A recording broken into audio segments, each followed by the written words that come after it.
ground ball up the left side. Pass, rolling. One will score. It's in the gap. It gets by the outfielders. Jordheim goes back. Two will score. Here's the throw down to third. Not in time as Welsh. Ivy throws it back in. We'll see if the relay comes home. It does not. It's an RBI single. Called strike three. Halsted Telephone Company and R&J Broadcasting Incorporated is proud to present to you this broadcast on yourliveevent.com. Welcome into our Irie Insurance pregame show as we have a Region 1 title on the line. It is the Kindred-Richland Vikings as the number 3 seed. They have no losses in this region tournament.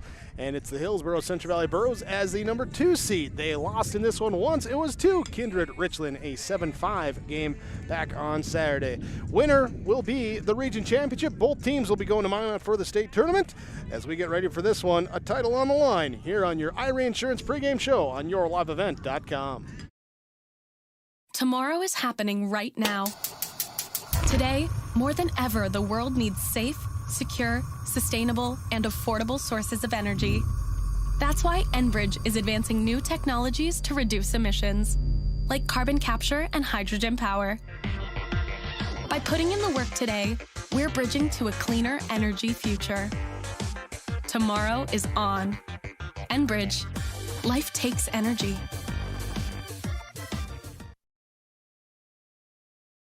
Nothing has embodied the American spirit like the family farmer. Year after year, they work the land. Through droughts, floods, and uncertain markets, they keep that spirit alive with another crop harvested for the next generation. And for that, we tip our hats to them. Farmers Union Insurance, protecting those that protect America's food source. Visit with Ryan Opdahl, your local Farmers Union Insurance agent in Hillsboro.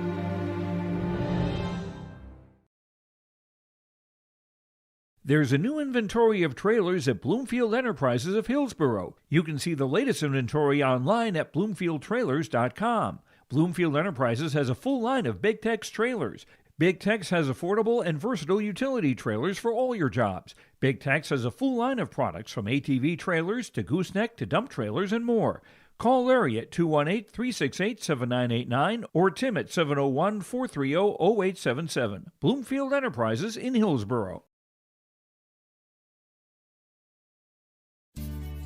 Hi, I'm Ernie Struby, president of the Goose River Bank, and I would like to know your story. Our lives and our businesses are comprised of events. We have all had our failures and successes, and these events define our character. If your character includes values like trustworthy, respectful, honest, and responsible, then your story matches well with ours, and we would consider it a privilege to be your financial partner. At the Goose River Bank, we believe that a strong bank builds strong communities. The Goose River Bank, member FDIC.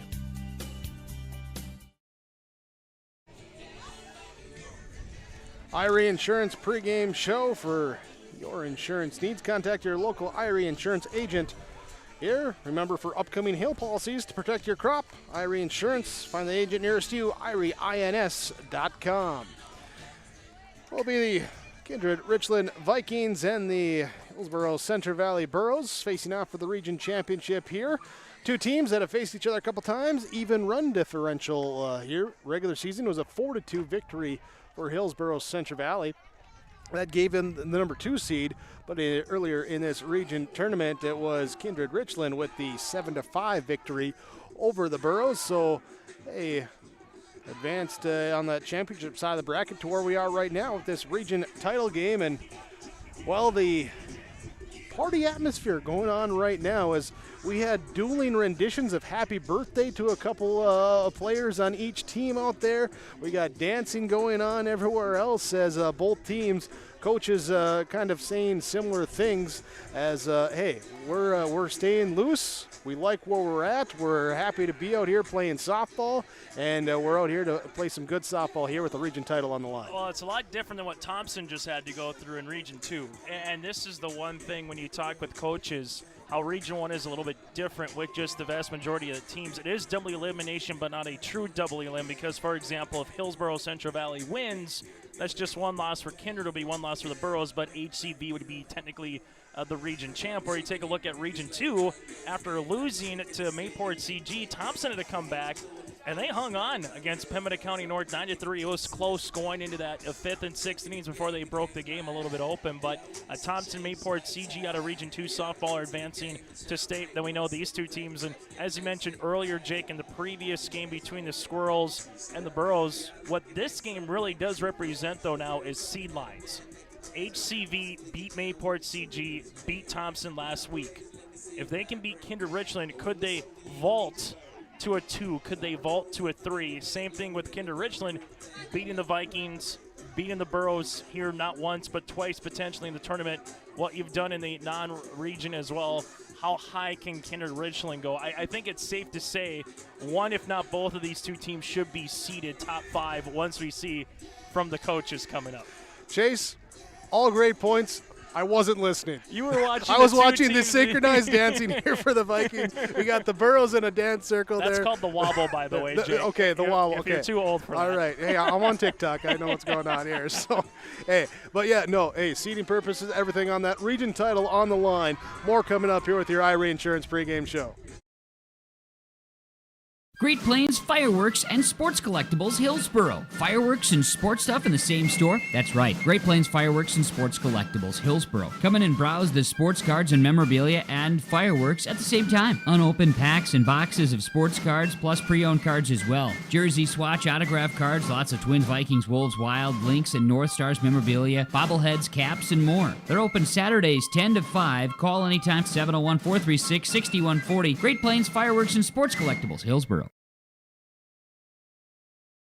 The Hillsboro and Central Valley School Districts congratulate the seniors on your success and wish you well in your future endeavor. To this year's graduating class, we encourage you to step into your future and the unique, inspiring gifts that only you can give. Congratulations from administration, staff, and other students at the Hillsboro and Central Valley School Districts. To all students, parents, and families of the Hillsboro and Central Valley Schools, thank you for a great year. There's more at 104. Hillsboro, North Dakota has everything you want in a hometown. Business opportunities, great jobs, and a top-notch school. Shovel-ready lots for your next idea. Great jobs in manufacturing, healthcare, and agriculture. An excellent education for your kids with small class sizes and lots of school spirit. Plus easy access to I-29 and the conveniences of North Dakota's largest cities. Build your future in Hillsboro and see why there's more at 104. iRe Insurance pregame show getting set for our first pitch. So let's bring you your starting lineups here, as it will be the Hillsboro-Central Valley Burros. Because of their one loss so far in this region tournament, they will be the away team on the scoreboard despite being the high seed. Kindred-Richland, for the first time all tournament, second time, as they get to be the home team here, as they had that quarterfinal round game as the home team here as the number 3 seed in this tournament. For Hillsboro-Central Valley, they will lead off Peyton Quam, Kaylee Kittleson, Serena Closey do up 1, 2, 3 in the batting order. Ellie Weiss, followed by Danielle DuBois, Santa Kritzberger, Megan Ensign, Evelyn Willison, and Jora Leesberg here with the same batting 9 for Hillsboro-Central Valley as they had in their victory over Central Cass. Kate Onis will be the flex player. She'll be playing in right field for the Burros. For the Kindred-Richland Vikings, here in this one, as they align defensively, here with Mackenzie Fuchsa behind the plate doing the catching. Cora Johnson will be at first base. Maria Malk at second base. Leah Rowland is at shortstop. Avery Emmerman at third base. Eliana Schmitz in left field. Jansen Jordheim at center field. Anya Essling in right field for the Vikings. Here with Danica Rath, the starting pitcher for the Vikings, as she got the win over Hillsboro-Central Valley on Saturday, as she looks to pick up another one and pick up a region title for her team. That's your starting lineups, are brought to you by American Crystal Sugar Company, with great careers, quality products. Find out about American Crystal Sugar. They're grower owned, and you can find out more at crystalsugar.com by living the sweet life with American Crystal Sugar. There's our starting lineups here, and we'll have a national anthem coming your way here on yourliveevent.com. Hillsboro Dairy, with delivery of fresh dairy products and more to your home door. I've had Hillsboro Dairy delivering cold, fresh dairy products and other items to my door for years. 3 main reasons why. It's the convenience, the products are fresh, and the delivery service from the Udder Guy. Nobody does it like the Udder Guy. Every week, we get to see Teak. Please call him at 701-436-5877. Delivery right to your door from Hillsboro Dairy. The Hillsboro Vets Club welcomes you for Broasted Chicken Saturdays, 5:30 till 7:30. Fries and coleslaw along with delicious broasted chicken. It's the best chicken I've ever had. Roasted chicken, dine in and take out at Saturdays at the Hillsboro Vets Club. And remember, appetizers and so many other fun activities at the Hillsboro Vets Club. Good luck to the Hillsboro-Central Valley Boroughs from everyone at the Hillsboro Vets Club. And they thank you for all of your support with the Hillsboro Vets Club. Did you know that there are several different types of crop hail insurance policies? Hi, this is Bethany Rentz, crop insurance agent with Irie Insurance. We at Irie Insurance want to help you select a hail policy that will best protect your crops and bottom line from a hailstorm. Give us a call today to schedule a time to meet with an Irie Insurance agent. For our contact information, go to our website at irieins.com. You're protected and appreciated at Irie. Irie Insurance is an equal opportunity provider.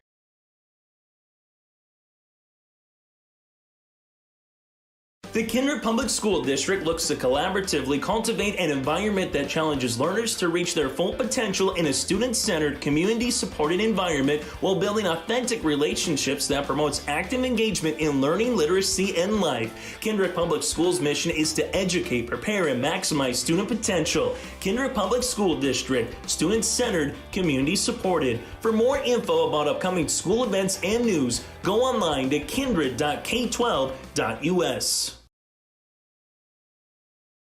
R&J Broadcasting Incorporated is hiring a full-time play-by-play sports announcer and broadcast sales representative. Duties include selling advertising time for radio, digital, video streaming, and regional cable TV. Play-by-play responsibilities include live play-by-play of local sporting events for radio, video streaming, and regional cable TV broadcasts. Wage plus talent and commission pay structure with full-time benefits package offered. For more information or to apply, email apply@rjbroadcasting.com. That's apply@rjbroadcasting.com. Dakota Heritage Bank is a bank on the go and on the grow, with locations in Hunter, Hope, Galesburg, Hillsboro, Grandin, Gackle, Streeter, Judd, Harvey, Medina, and Red Lake Falls. More locations and more services. Dakota Heritage Bank offers mobile banking and online banking with bill pay, so you can bank anytime, anywhere. Stop in and visit Dakota Heritage Bank today. Sharing our heritage, sharing our future. dhbanknd.com. Member FDIC, Equal Housing Lender. New Golden Harvest Gold Series soybeans are here. In the Hillsboro area, contact Tim Cassette, 701-430-0877. These new Golden Harvest Gold Series soybeans feature exclusive genetics and high-demand trait platforms like Enlist E3 soybeans and XtendFlex soybeans. Golden Harvest Seeds. Talk with your area representative, Tim Cassette, 701-430-0877 for Golden Harvest Seed. Well, we wrap up our Irie Insurance pregame show, ready for first pitch here. Irie Insurance, irieins.com, the website. Contact your local Irie Insurance agent about upcoming hail policies to protect your crop. Visit Irie Insurance online at irieins.com. Before we get to our first pitch here, this broadcast of this region championship game brought to you through special arrangement with the Board of Directors of the North Dakota High School Activities Association. And brought to you here with myself, Jake Birkmeyer, Chase Miller, joining me here for region title. Hillsboro-Central Valley at the plate, Kindred-Richland in the field, and our first pitch comes across at 6:19 p.m. So about 20 minutes behind the bracketed schedule, but here we're good in this one as our first pitch was strike one. Here, and now this one missing for a ball one. Danica Rath pitching for Kindred-Richland. The Vikings with the blue jersey pants with the white with blue pinstripes. Vikings across the jersey fronts. Hillsboro-Central Valley countering here today with their jersey choices. This one over the head of the left fielder, and Quam will be at first to second. She heads, and a leadoff double for Hillsboro-Central Valley. Well, Peyton Quam was able to get things going early in the first against the Central Cass Squirrels, and she able to do it right off the bat here, Jake, in this Region 1 title as well. That's right. As I was saying with the jerseys there, the Burros here going with the blue and white, blue with white pinstripes, both on the pants and the jersey tops. There's 3 days of tournaments, 3 different jersey selections. Here's the runner goes for third as the bunt attempt pulled back and safe on a stolen base. Here's so Kaylee Kittleson. Here ahead, 1 ball, no strikes. The runner on third.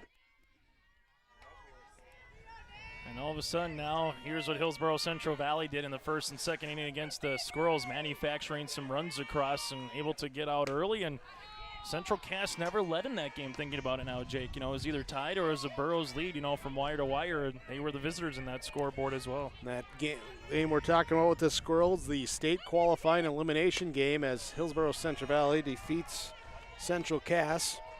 And as Coach Erickson told us, first time they have beat Central Cass in program history. Here, so congratulations there to both these teams headed on to the state tournament in Minot. And tip of the cap to Scott Cost. I mean, they only had 2 Class B losses all year, and it came in the last 24 hours here in Kindred. Yeah, to the 2 teams on the field right now. As this one here hit high left field. Coming in, making the catch now. No, the ball drops. The ball drops, but the throw comes to the plate, and they get the runner there. So instead, because of the out at the plate, they get the fielder's choice for Kittleson as she goes to second base. And then the 7-2 put out here to get the out at the plate. Really good job by Fuchsa hanging on, kind of got barreled over right there a little bit, but better throw by the left fielder here from Kindred-Richland. I mean, all that Fuchsa had to do was catch and apply the tag. That was a pitcher-perfect throw after dropping the ball in left field there to regain her composure and throw a P right to Mackenzie Fuchsa. So 1 out, runner on second. Here is Closey, takes strike 1 and then off speed for strike 2. That's where Danica Rath is dangerous in the circle, Jake. If she can get that off-speed pitch located, all of a sudden that fastball looks a lot quicker than what it is coming across the plate. And the pitching combination, too, with her and Cora Johnson is a swing and a miss, strike 3, out number 2. Johnson definitely can pop the glove, too, so you got the speed and then kind of that thunder, lightning, you know, more finesse there coming from Rath. I was waiting for a little shake and bake for you there. Can I help? 2 down, runner on second base, and the strike 1 here to Ellie Weiss. Weiss awaits the pitch, and this one fouled off down the third base line. Corey Erickson had to put on his dancing shoes right there and kind of see the foul ball come right across his shoelaces. Well, weren't you listening? Everyone already had those dancing shoes on in the pregame. Very much so. The wobble, we saw some line dancing. I heard line dancing's coming back, Jake. I will not be partaking. Here's the pitch, and it ends up going behind, and there, I think Kittleson thought she heard something else. She started to slow down before she got to the bag. I wonder if there may have been a time call almost with how the ball came out of Danica Rath's hand a little bit. Either way, it's a wild pitch, allowing the runner to move up, ball 1. Here's the 1-2. Fouled into the third base Douglas. That's a lookout. Sam Brandt had to duck and cover. If that was a foot lower, Sam is sitting in a spot that's unprotected, as most coaches do to deliver the signs. Good thing she wasn't sitting on the tall bucket there. There's a swing and a miss for strike 3. Here is the leadoff base hit, but the fielder's choice, and then some strikeouts to get out of it. As no runs given up, Kindred will bat. We're scoreless on your Tim Kazette seat sale scoreboard going to the bottom of the first inning on yourliveevent.com. Your family farm has been adapting to challenges in the field for generations. Taupe Insurance is here to help you weather the storm when those challenges arise. Visit with Taupe Insurance today about a quote or review of your policies. Taupe Insurance offers coverage on your farm's assets, crop and hail insurance, plus home and auto, commercial and life insurance. Stop in for a visit today at their office in Castleton or give Taupe Insurance a call at 701-347-4045. Let's get real. Get ready for a place that's big enough to grow and small enough to care. The University of Minnesota Crookston offers more than 35 majors, minors, and certificates. Earn a University of Minnesota degree, where you can make a difference in a close-knit community. Faculty become friends and friends feel like family. You don't need a big city, just big dreams. The University of Minnesota Crookston. Real, hands-on, and will get you ready for anything. Leah Rowland leads things off for Kindred-Richland as the Vikings come to the plate in the bottom of the first inning. Ramalka on deck, Avery Ammerman batting third. Mackenzie Fuchsa, Danica Rath, Eliana Schmitz, Anya Essling, Cora Johnson, Jansen Jordheim. The straight nine for the Vikings. So we get ball one from Serena Closey. Peyton Quam catching, Danielle Dubois at first base. Megan Ensign at second, Kaylee Kittleson at short. Ellie Weiss at third base, Jorah Leesberg in left field, Santa Kritzberger in center, and Kate Onis in right field for Hillsboro-Central Valley defensively. As we start 1-1, the count to the Viking shortstop Rowland as she nubs one off the bat towards first base. Du Bois will beat. No, the beat to the bag goes to Rowland as it was a slow roller. Du Bois trying to field it, get back to the bag, and Rowland winning the foot race. Infield base hit. Well, hustling is rolling always right off the shoot, and that speed kills, as they say, specifically in softball. And with how Sam Brandt likes to play, it would not be surprised if they put her in a running position here with the very first pitch by Closey. He's really been a table setter at the top of the order here for the Vikings. I think that's her 10th hit in this region tournament in 4 games. This one fouled off, and we'll go down there into left field and get it back into play and get ready for the 0-1 delivery. So now, as obviously you want to win this one because you always want to win, but you know that you're going to state, so that pressure is off. You know, it's interesting to see how you come out in a more relaxed situation now than what the game we just saw between the Burros and the Squirrels. And the other thing is, too, for some of these athletes, they might have track and field coming up Thursday through Saturday in Bismarck. For some other ones, you get to enjoy a little bit of a Memorial Day weekend before you head to next Wednesday. So you get a little time in between the regional, Jake, and state here. As the 0-2 is fouled to the backstop. Count remains, no balls, 2 strikes. Yeah, busy time. You got graduation coming up this weekend for 2. And open houses, you know. Yep, you got to make all the little cupcakes and Rice Krispie treats and all that. For some, it was finals week or is finals week this week. There's a ball ripped into left field. It will be knocked down by Leesberg as she will get it in and hold the runner to third base. This ball scampers away, but no more advancement. Here, so Rowland goes to third. And Malk going to second with the double. Well struck ball into left field. And Malk also is the younger cousin of Cody Malk. So that's always fun to see, and that name is very resonant in the southeast portion of the state of North Dakota. And in Tampa Bay. Yeah, very much so now. Brings up Avery Ammerman. Pitch to her, it's a wild pitch to the backstop, and the run will come across. Rolling head first slide, gets in safely. And our first run for Kindred-Richland.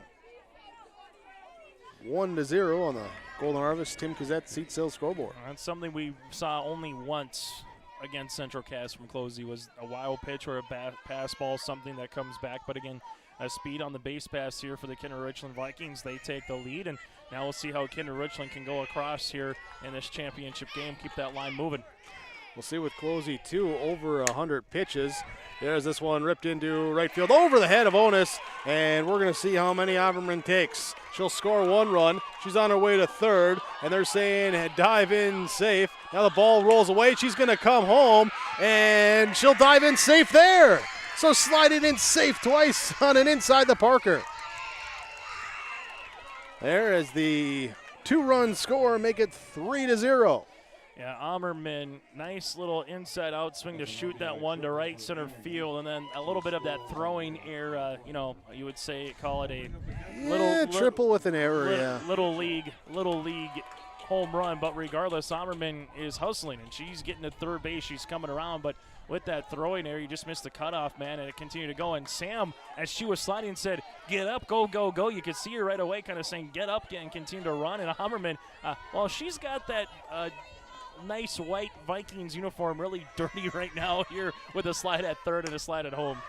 Here's Mackenzie Fuchs with a fly ball into left field. Leesburg underneath it and making the catch for the out. F7 there for out number 1. So not bad when you wait till your 4th batter to get your first out. No, not at all. And Mackenzie Fuchs, that's a difficult out. She can hit the ball a very long way here for Kindred-Richland. Here's this one popped up. First base side, foul territory up against the dugout. Catcher Quam calls off the first baseman Du Bois, and that will be the pop out for out number 2. Also had to go up against the next batter, who was kind of shivering as close to that fence here for Kindred-Richland. It was literally about 3 feet between them, if that, Jake, to make the catch and avoid the on-deck batter. And that batter now becomes the one at the plate, and that's Eliana Schmitz. Pitch to her, fall to the backstop for strike 1. Still to come to, Jake. On top of this, we'll find out the all-region team, some postseason accolades coming out here after the conclusion of this contest. That's right. We'll have some medals and awards and a plaque to hand out. We won't. We'll let the ADs take care of that. Yeah, we don't need them. We're good. I don't know about you. I like awards.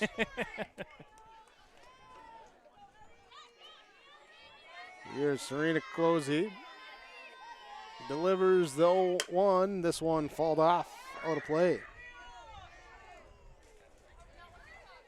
Here, and again, region title is on the line, but at the same time you look at too, and like Closey, 180 pitches yesterday, currently at about 130 right now on today. We'll see just here with that arm tiredness how long they let it go. As this one will help as a ground ball back to her. She'll soft toss it over to first and get the out. But 3 runs come in, and Kindred-Richland takes the early 3-0 lead on your Tim Cassette seat sales scoreboard.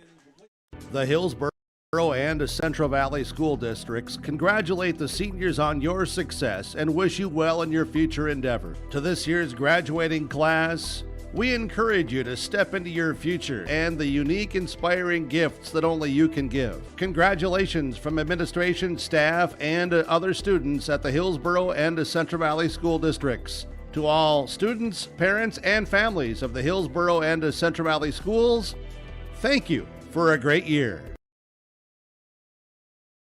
It's a North Dakota All-Star Gathering on your live event, as we'll have coverage of the Shields Softball All-Star Series on June 5th and 6th. And the 1-2.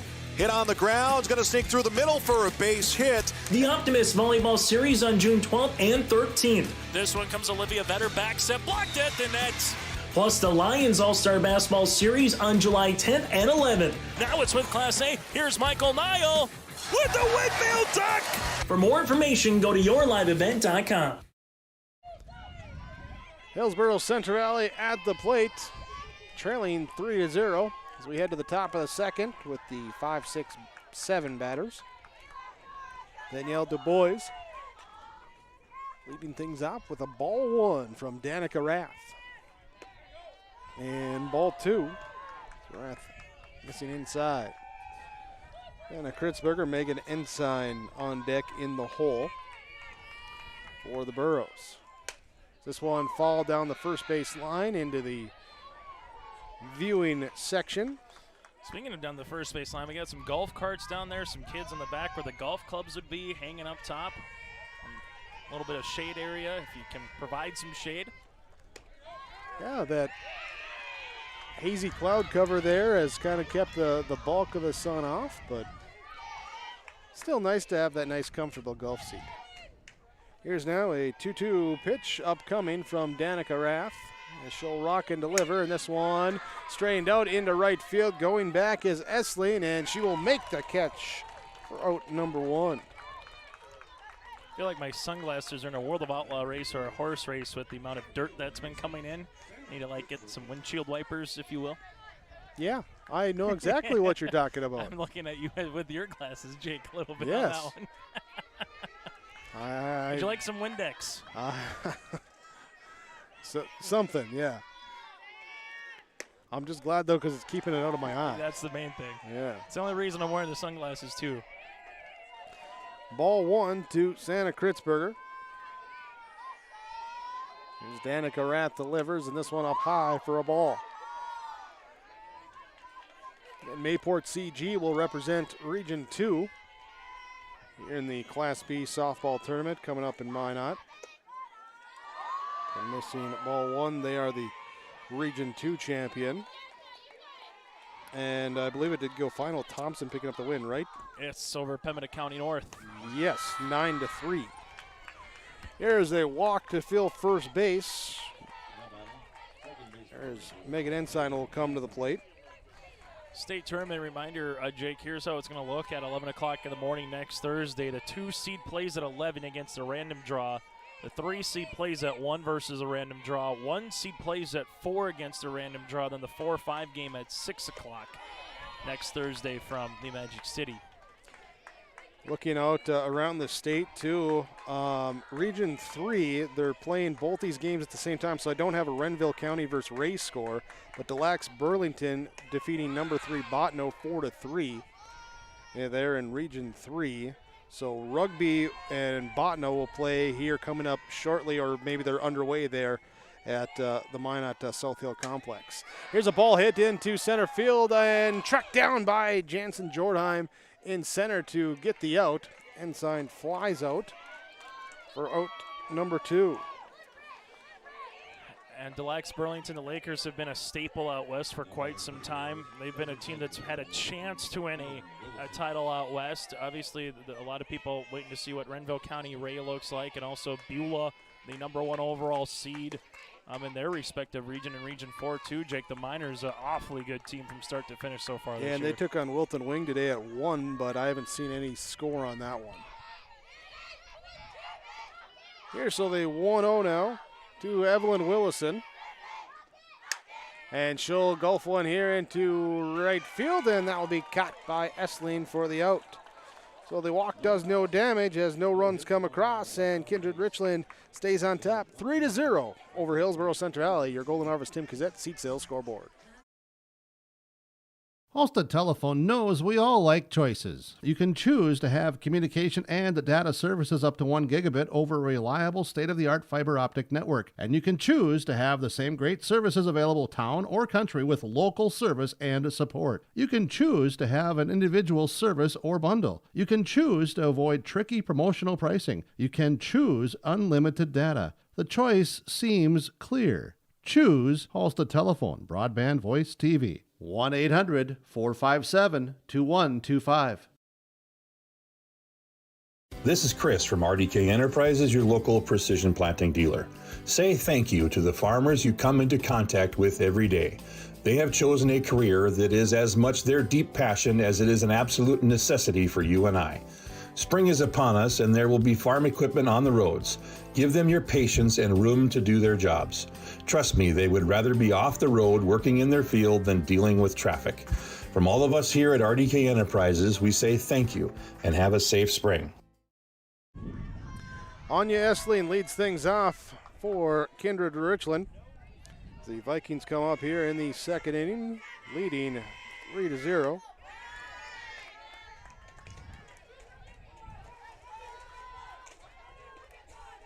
Here is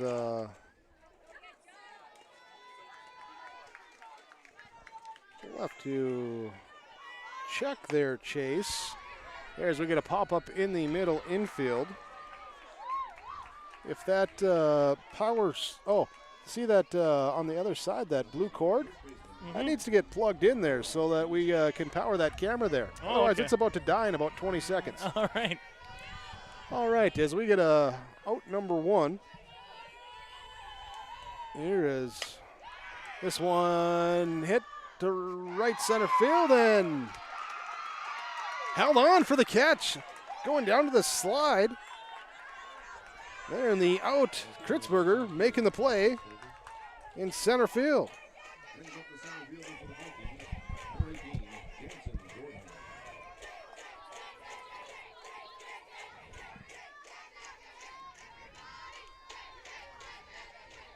All right, I think we're good there. Here's a swing and a miss now for Jansen Jordheim. Here behind 0-1. At Mevo Camp kind of feels like some of these players who've had to play a lot of games, Jake. They're ready for a little energy, a little recharge. Yeah. Had a little break between games for the Burros to try and do it. Kindred-Richland was hanging out with that prior game. They were anxious to get on the field. Here's they jumped out to an early 3-0 lead in this one. And a called strike 3 for out number 3. Rosie gets the batter down, and that will do it for Kindred-Richland in the second inning. To the third inning we head 3-0 on your Golden Harvest Tim Cassette seat sale scoreboard. Vikings over the Burros. Spring is here, and the scenery while driving down the road will soon be filled with farm machinery planting this year's crop. Hi, this is Bethany Rentz, crop insurance agent with Irie Insurance. As fieldwork begins, we want to remind you to take extra caution when approaching large, slow-moving machinery traveling down the road. A successful crop year is one that is accident-free. Irie Insurance offers all lines of insurance, and we would love the opportunity to visit with you. For our contact information, please visit our website at irieins.com. Irie Insurance is an equal opportunity provider. R&J Broadcasting Incorporated is hiring a full-time play-by-play sports announcer and broadcast sales representative. Duties include selling advertising time for radio, digital, video streaming, and regional cable TV. Play-by-play responsibilities include live play-by-play of local sporting events for radio, video streaming, and regional cable TV broadcasts. Wage plus talent and commission pay structure with full-time benefits package offered. For more information or to apply, email apply@rjbroadcasting.com. That's apply@rjbroadcasting.com. 0-1 to Jorah Leesburg to start things off. Stanica Rath delivers the pitch. The scene for ball 1. 1 ball, 1 strike now to the Burrow left fielder, number 9 hitter, top of the order on deck. This one flared here to the right side into foul territory, up against and over the fence, out of play. And Leesburg had the big 2-run hit in that earlier game. In the victory over Central Cass, 5-3 that score. This one up, and all the ball, 2 balls, 2 strikes.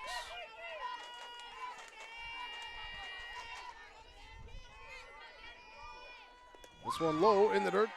We'll run the count full, 3 balls, 2 strikes. Going back to, you mentioned heading these teams to state, Jake. Here's the teams who have won a sanctioned State B tournament. Central Cass 6 times, 4 straight, someone new. Kindred-Richland has won it 3 times. Last time was in 2017.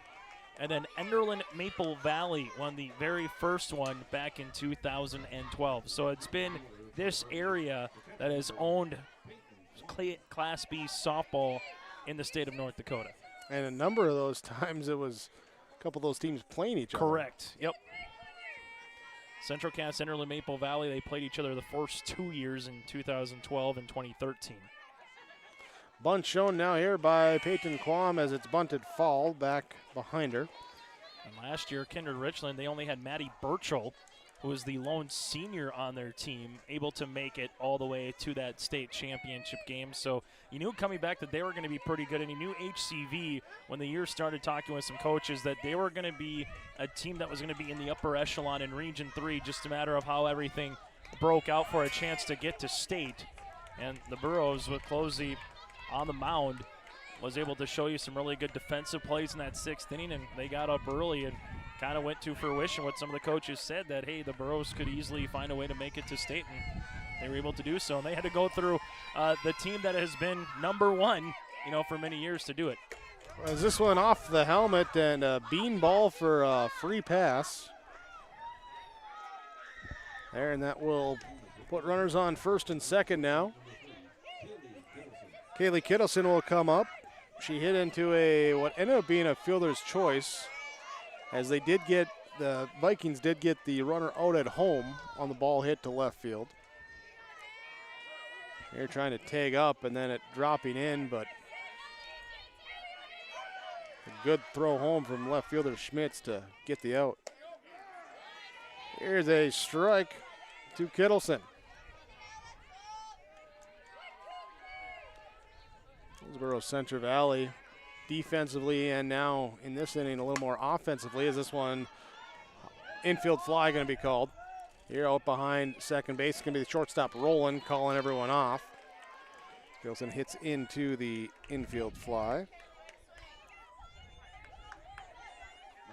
So I was saying, settling down a little bit, had the energy hyped up, maybe a little too hyped up here in that first inning. Now trying to simmer down and find a groove. Here's a pitch low in the dirt, good block by Fuchsa. Here 1-0 to Serena Closey. That wind still coming in from left center field, Jake, but the gusts have not been there at all in this game compared to what we saw. There's a line shot past first base. They're going to turn the runner at first as Leesburg comes in. Throw to the plate is just late. And that will be an RBI single for Closey. So Closey then will come out as the courtesy runner. Mallory Elfson will come in, I'm assuming, waiting, coming out of the dugout. There we go, get the helmet on and head off to first base.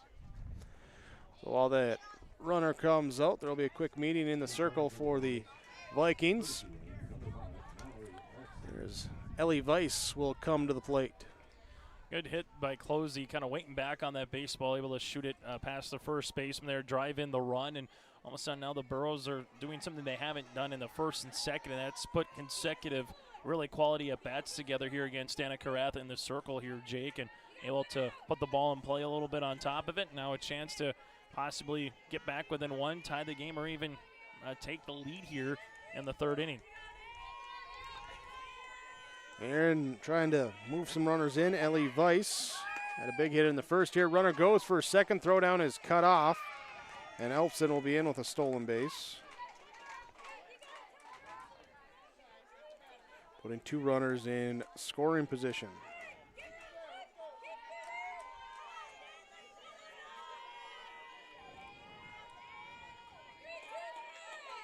Checking here if we can see any of those other region scores, and nothing popping in here on the feed right now. So we'll just have a 1-0 count here to Ellie Weiss, 2-0. And this one hit high back to center field. Jordheim underneath it. Makes the catch, runners will tag. Throw will come, not in time. Sacrifice fly, or Weiss brings in an RBI. So the second run of the inning scoring as Baum scores and Elfson goes to third. Makes it now 3-2. Region 2 baseball, Jake, postponed due to rain. So they're going to make that to tomorrow at 2 o'clock for the first championship game between Mayport CG and Thompson. Can it live up to the first time they played in the semis that went 9 innings, 8-7, Thompson with the win? That's interesting because I don't know all the pitch counts there, but given that extra day, we'll see what that does for the pitching staff. Especially after Mayport CG had to play a loser out elimination game to get there earlier this afternoon in Mayville. Here's the 1-1, grounded through, then we have a tie ball game in the top of the third inning as Danielle Dubois scores. Mallory Elfson with an RBI single. And just like that, Hillsboro-Central Valley has put up 3 runs in the third, and we're tied up. good hard hits, too. It hasn't been just a lazy fly ball that was in front of a right fielder or anything just softly hit. These have been pretty good barreled up hits. There's a ball that bounces to the plate, blocked by Fuchs behind the plate, and that will be ball 1 to Santa Kritzberger. Walked her first at bat in inning number 2. This one called a strike.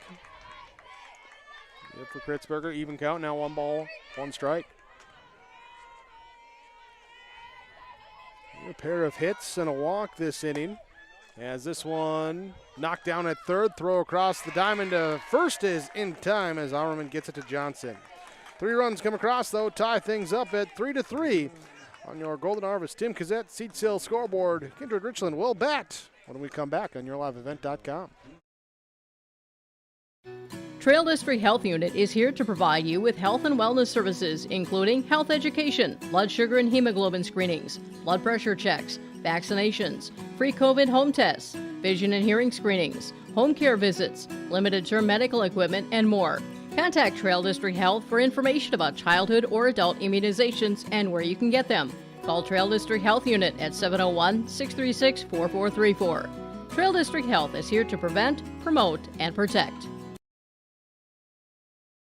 Dakota Heritage Bank, serving you with 10 locations across North Dakota and northwestern Minnesota, has a strong background in ag and business lending, but they can also help with auto, recreational, personal, or home loans, including home equity lines of credit. Dakota Heritage Bank is a family-owned community bank where decisions are made locally. Our friendly staff greets you with a smile, takes the time to get to know you, and can help you with your banking needs. Visit us online, dhbanknd.com. Dakota Heritage Bank, Equal Housing Lender, member FDIC.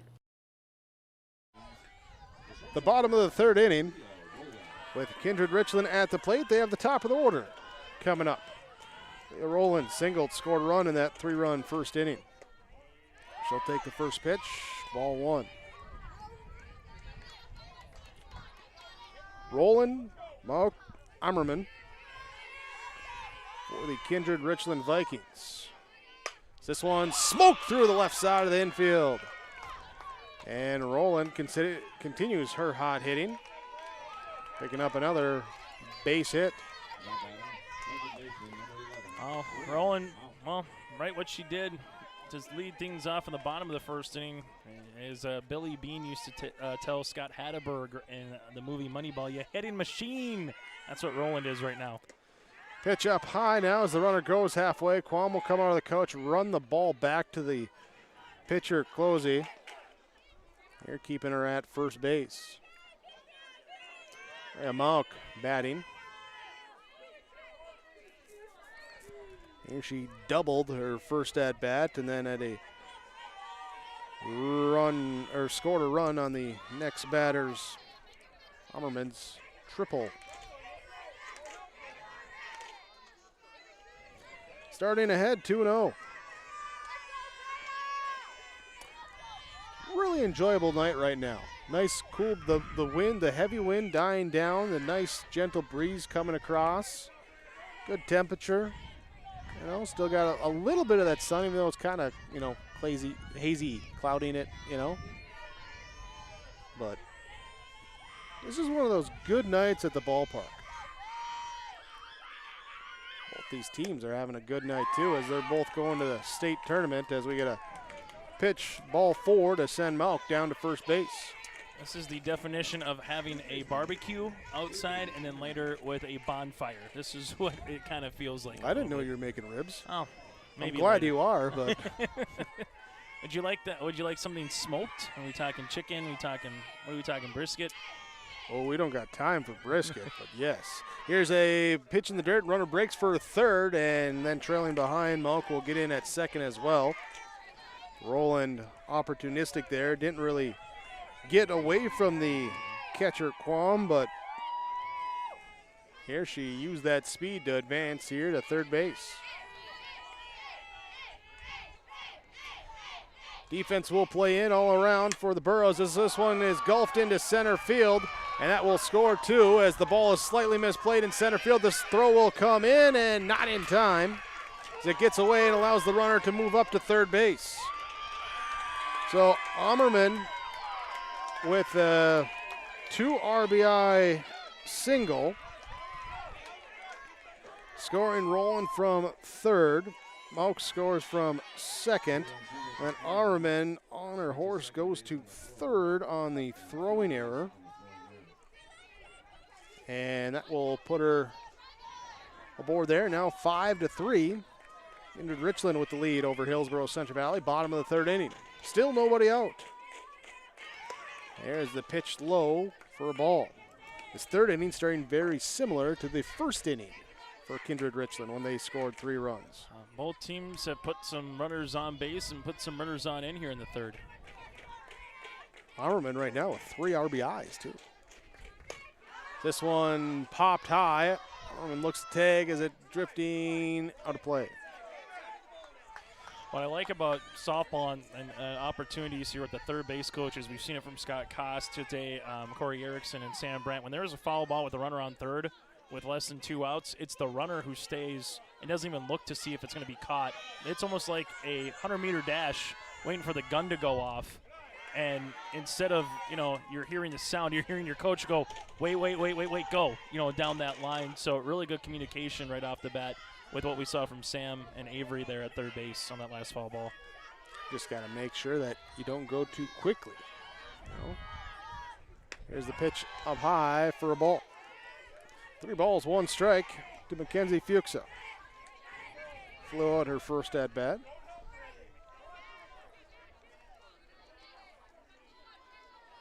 They're trying to bring in that runner on third. Double up the Burrows early on. Here's a pitch, pop, fall out of play. Full count now, 3 balls, 2 strikes. Fuchsa had the big hit last night, the 2-out, 2 RBI double that gave the Vikings the 3-2 lead. And that was the final score as well in that victory over Central Cass. As this one well struck down the left field line, it is foul.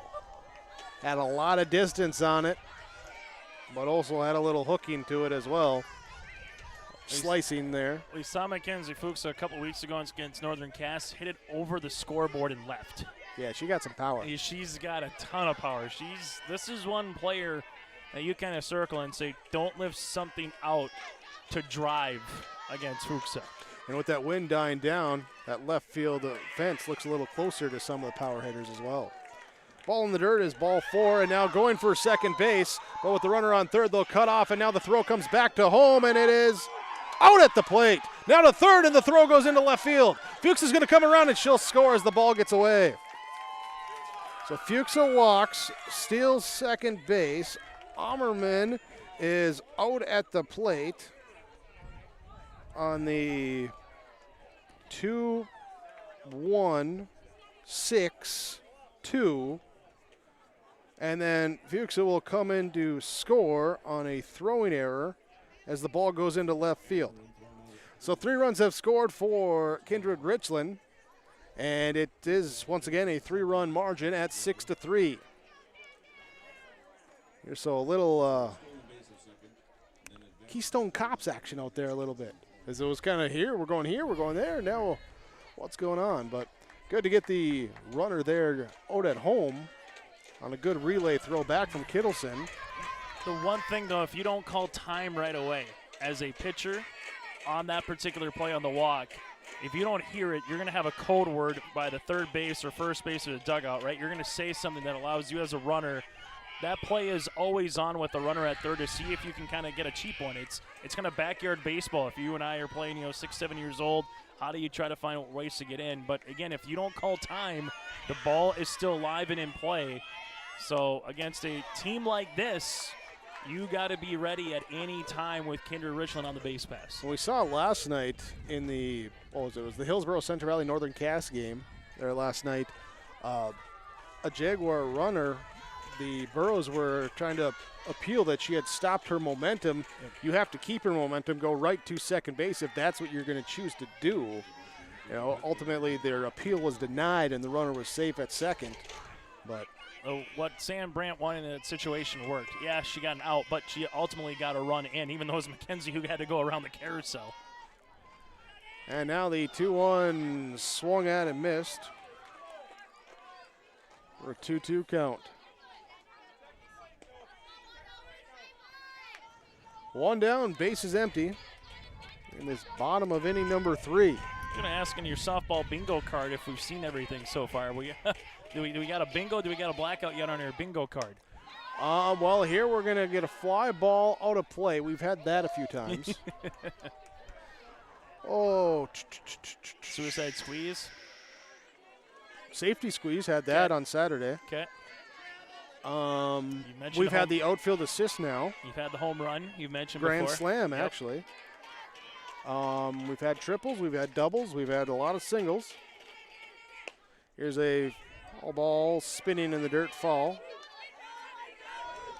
We've had drop third strikes. We've had double steals. Intentional walk. We've had intentional walk. Gruba got intentionally walked twice yesterday. Yeah. We've covered the gamut. Here's the one getting fouled back out of play down the left field line. The only thing we really haven't had is an extended rundown where you got, like your 9-6, 4, 5, 3, 6, where everyone gets involved and touches it. This one straightened out into center field, going back, and underneath it is Kritzberger for the out. I was close to our center field cam, by the way, as I kept seeing that one. I'm like, that one might hit the camera. Speaking of the bingo card. We haven't had that on the bingo camera. I was like, I might be heading out to left center field here, Jake. Yeah. We've seen a lot, though. A lot of good softball, though, is the biggest thing that we've seen here this Region 1 tournament. And if you don't believe me, you can hit the Broadcast Archive tab on yourliveevent.com, and you can go back and watch the games from Saturday's 4 games, yesterday's 4, and so far a game and a half here today. It's all available for your viewing pleasure with yourliveevent.com. Pitch missing for ball 1. 2 down, and the base is empty here for Eliana Schmitz. Batting for Kindred-Richland. Vikings plating 3 runs this inning. Pitch up top for a ball. 2-1. Vikings still a very youthful team for Coach Sam Brandt. 1 senior last year, 2 seniors on the roster this year. This is going to be another team that's going to contend, when you take a look at what next spring season's going to have in store, on top of what they have for aspirations, in a week and a half from now, Jake. That is one thing that this Kindred-Richland team always seems to have a balance as far as they're never senior heavy, or hardly ever. They might have a lot, but they still got a bunch of underclassmen who contribute. Here is the pitch misses for a ball, and the walk to first base for Schmitz. And Central Cass is going to be good. They just reload with Scott Koss, but down goes Katie Sinner, down goes Tori Richter. There's 8 seniors in total, some that started, some that came in a different role. So Central Cass, the Espen Preens, the Whitney Mitchells of the world, they're going to be coming back, but there's definitely going to be some different faces for Scott Kost and the Central Cass Squirrels. Northern Cass, Elise Sand was part of the Jaguars that she's going to be gone. So Hannah Anderson played a lot of softball for them too. Jen Gruba for Enderlin. Gruba heading to state track and field as well as a javelin throw. So this is a pretty good senior class to find out who the senior athlete of the year is going to be too. But going into next year, I think if you had to say who's your early pick, Kindred-Richland probably would be your early pick just in terms of who and what they have, coming back. Not to say that Central Cass or Hillsboro or Northern Cass, et cetera, can't, be a team that make it to state. But in terms of April 1 next year, if you had to say, Jake, who might be your early season Region 1 favorite, I think the Vikings definitely have to be in that conversation. There's a pitch missing for a ball, 3-2. And, I think part of that conversation, 2-2, is who's bringing back pitching. And, the Pirates bring back Lowe and Frederick's coming back for Enderlin. But the Vikings will have their top 2 pitchers back. And Central Cass, we'll see Whitney Mitchell. I know Natalie Fontaine has been in the circle, kind of be between that JV varsity. She had a really good JV season talking with Scott Koss. So that's always one thing. And HCV, obviously, losing Serena Closey is going to be huge. Ensign's pitched some innings, but yeah, Closey has been the workhorse here as this ball popped up towards third in foul territory off the glove. As Rice trying to lose the visor so that she could track it down, and it tails away from her at the very end. So it's going to be one of those years, though, where, Kindred-Richland has put themselves in multiple conversations year in and year out. HCV's been knocking on the door. The Pirates last year able to defeat Central Cass in Hillsboro, and then the Squirrels had to come back through that losers bracket to eventually, win a state title. Northern Cass, they were a team with Abby Richmond and Allie Slinger and company that they've had some really good talent. The Enderlin Eagles with Genevieve Gruba and company, they're a squad that they're going to lose some seniors. And then obviously with what Maple River is going to have, second year of that program, see what they'll have with the mix of a JV varsity schedule next season after mainly playing a JV-only schedule for a good chunk of this spring.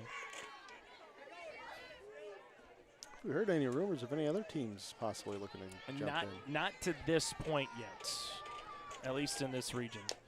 There's a 3-2 fall tip. Stays here. Full count. Region 2 has really blossomed in the last couple of years. Mayport, CG, Thompson, Grafton, but then all of a sudden here comes a Langdon, here comes a Carrington, here comes a Pembina County North. You have Midway, Minto. All of a sudden now there's 10 teams in Region 2. Pitch popped up and twisting along the line. It will land foul. It turns just fall down that right field line. You had a bird's eye view of it, Jake, about right down the line to see. It didn't miss by much. If there was chalk, it nearly hit the chalk if that would have popped up on the grass. Bird's eye view. You could have dropped a bird could have dropped a worm in between there. It was close. So still a full count. This is the 9th pitch of the at-bat as a ground ball towards third. Weiss will throw across the diamond to Du Bois for one, and that will be the out. Number 3. 5-3, but 3 come across, and that wraps up inning number 3. 6-3, our score on our Golden Harvest Tim Cassette seat sales scoreboard. Honesty, loyalty, integrity. At Bank North, we've remained true to these values for generations. They shape the way we do business, work with customers, and support our communities.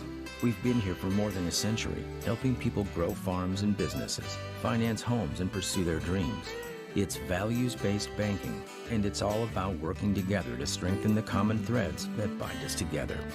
Bank North, always true. There's a new inventory of trailers at Bloomfield Enterprises of Hillsboro. You can see the latest inventory online at BloomfieldTrailers.com. Bloomfield Enterprises has a full line of Big Tex trailers. Big Tex has affordable and versatile utility trailers for all your jobs. Big Tex has a full line of products from ATV trailers to gooseneck to dump trailers and more. Call Larry at 218-368-7989 or Tim at 701-430-0877. Bloomfield Enterprises in Hillsboro. Jake Berkmeyer, Chase Miller here for this Region 1 softball championship game. Kindred-Richland versus Hillsboro-Central Valley. The Vikings have a 6-3 lead, and the Burros come up with Megan Ensign. Followed that with Evelyn Wilson and Jorah Leesberg. Ensign gave one a ride out to center field. Her first at bat, 0 for 1. Is this one fall down the third base line, just wide of the bag. Third inning took about the combined time of the first and second there, Jake. A lot of batters to the point, a lot of hits put in play.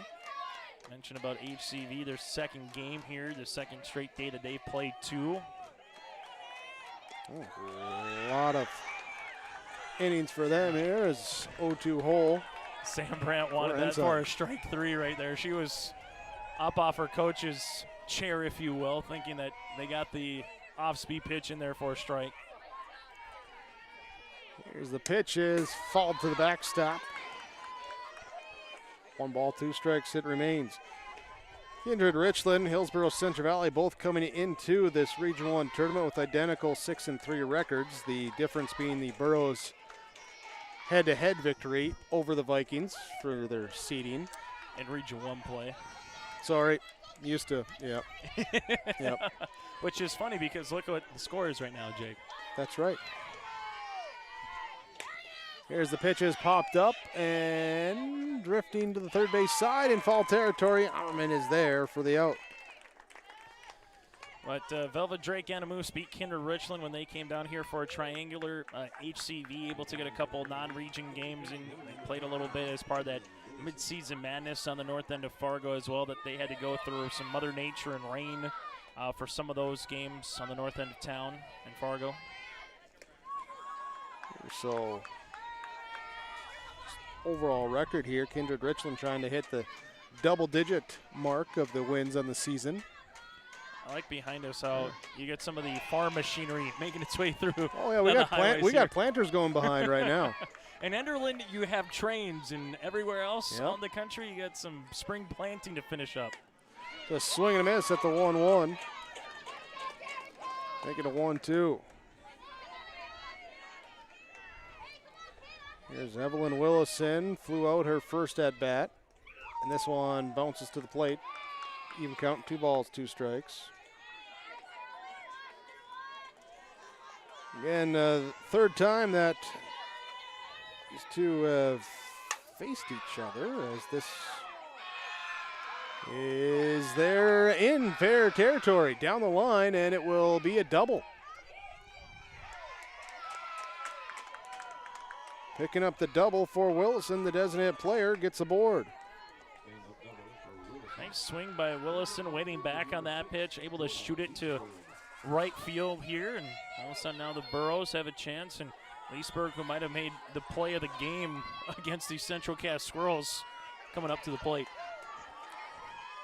Here, as she's looking to add to her RBI total on the day, she'll take the first pitch for a strike.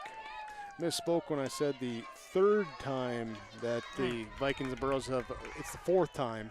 Kindred-Richland with the 1-0 victory back late April, and the Burros with a 6-3 victory early May. So late May is the 7-5 region tournament victory for the Vikings, and now the 6-3 lead for Kindred-Richland in this one. The run differential is even, though, between the two teams over the first 3 games. Here's one golf down the line right side. That one will hit foul. It's been the hot zone so far here in the last about inning, is that first base line, another 20, 30 feet going in that right field foul territory. Means batters are a little behind it. I don't want to say it, Jake, but it kind of smells like rain in the air a little Then bit. don't say it. Here's this pitch and a number back over it. Takes a wicked hop on Rath, and everyone's safe. Bad hop there, infield single for Leesburg. That second hop must have hit a pebble or something, it felt like, Jake. How it just kind of shot up there as she was bringing her glove down to her knee and kind of ready to field it down there. And all of a sudden came up to about her hip by the time the softball, on that second hop. I haven't seen a lot of bad hops. Field very well taken care of here in Kindred. And it might have hit maybe where the pitcher plants, That's what I was saying. where you right have a in little front divot. of the circle there, yeah. Here's the pitch is out at the second plate. There as they throw down to second. Looks like there might have been some confusion there as Leesburg is caught stealing. Beautiful throw ball by Fuchsa. I mean, that was a perfectly thrown ball where all that the second baseman had to do was glove it and apply the take. She didn't really have to move too much of the glove. Here, so 2 down now, runner on third. 0-1, and this one popped up by Qualm. It is over at second base, and Malk will be there, and that will be the out. So the pop out to second will end the inning. To the bottom of the 4th inning, here with the 6-3 score, Kindred-Richland leads over Hillsboro-Central Valley on YourLiveEvent.com. Hi, I'm Ernie Struby, president of the Goose River Bank, and I would like to know your story. Our lives and our businesses are comprised of events. We have all had our failures and successes, and these events define our character. If your character includes values like trustworthy, respectful, honest, and responsible, then your story matches well with ours, and we would consider it a privilege to be your financial partner. At the Goose River Bank, we believe that a strong bank builds strong communities. The Goose River Bank, member FDIC.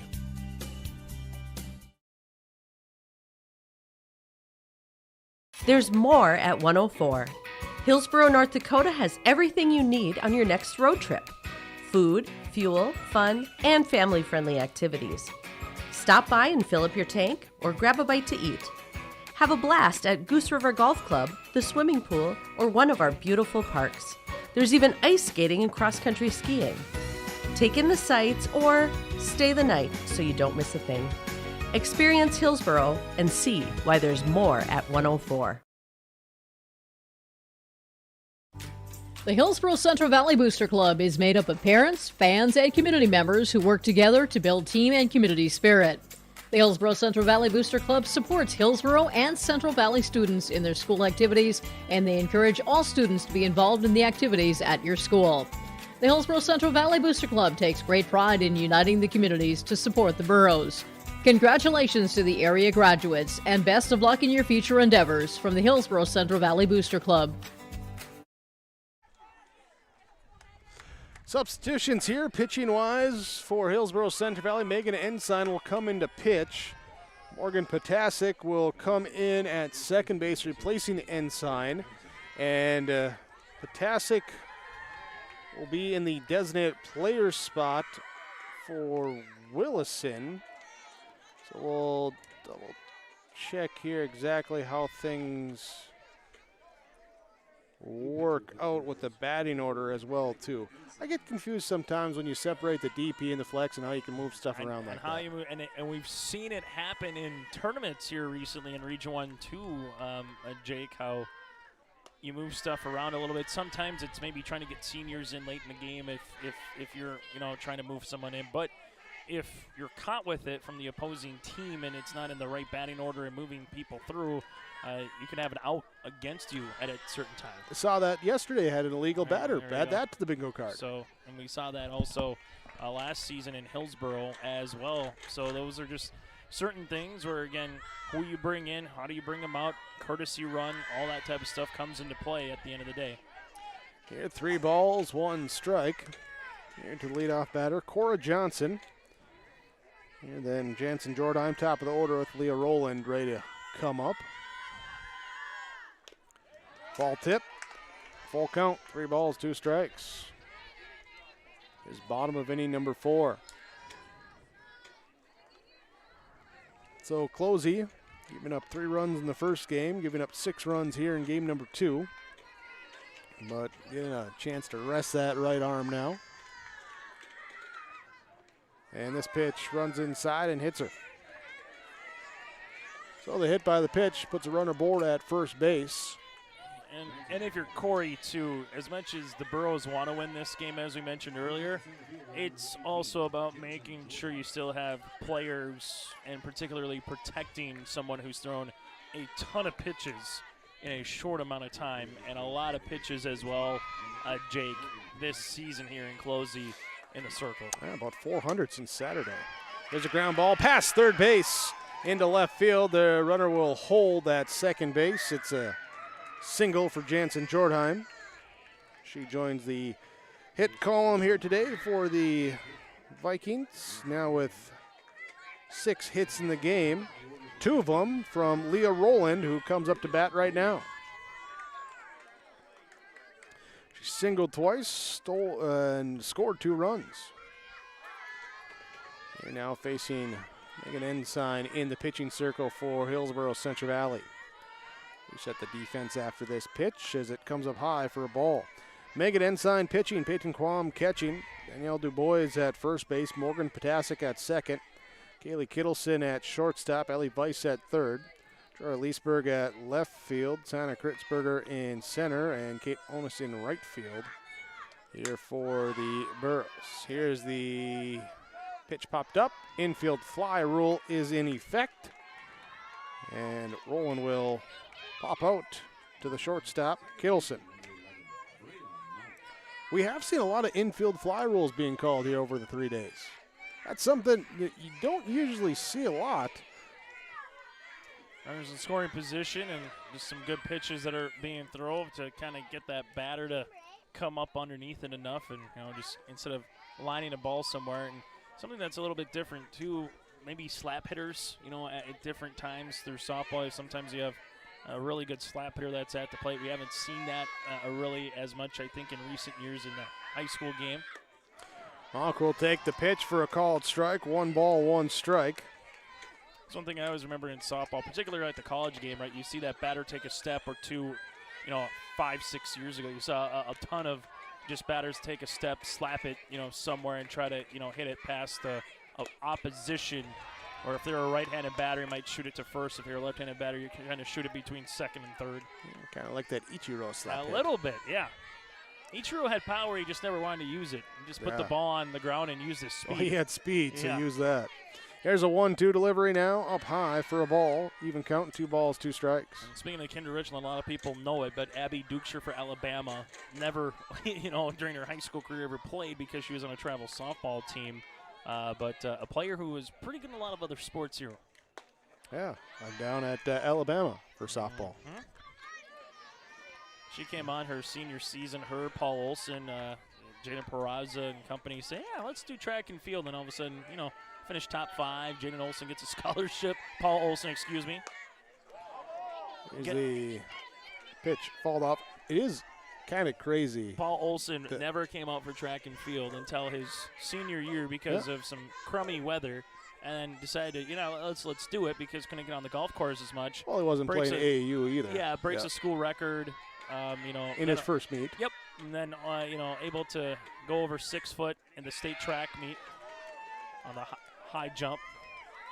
Hit by pitch there. Puts the bases loaded now. And now you're at NDSU for track. Well, you talk about Dutra there with the success that the Vikings have had softball, and you got a D1 player that never took a pitch. It's just insane. Just to think, I would have really liked to seen her at one point, even if it was just an exhibition game. Mm-hmm. Here's a ground ball over to shortstop Kittleson. Canfield cleanly throw to first, and they signal safe there. They did. So beats it out. Reaching on the error. Tough one there for an HCV fan. You had a chance to at least, you give up a run, but to get an out, instead you're unable to do so. And all of a sudden, Kindred-Richland with Mackenzie Fuchsa, who can hit the ball a long way, can really open this game up here in the 4th. Here's the pitch comes up high for a ball, while the Borough catcher Quam had a grand slam against the Vikings on Saturday. Can the Vikings get a grand slam here against the Burrows on Tuesday, which is today? That one cut on, missed. 1 ball, 1 strike. 7-3. Kindred-Richland with 3 in the first, 3 in the third, 1 so far here in the 4th with just 1 out and the bases loaded.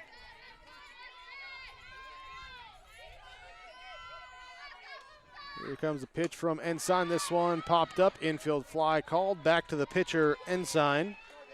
She'll glove it, and that will be out number 2.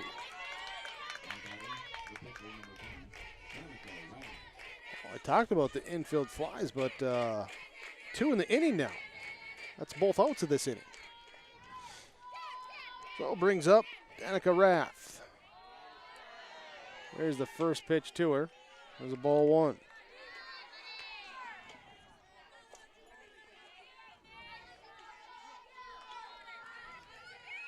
And the delivery is up high for a ball, or for strike 1. Caught the top of the zone there. Seeing a lot of the other region athletes here right now with the region awards coming up, and also just to see this championship game.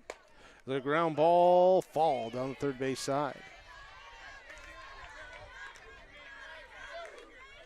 Region 1 on the baseball side, Keegan Neva from Northern Cass was the senior athlete of the year, and then the coach of the year, Scott Milbrandt, for the Kindred-Richland Vikings.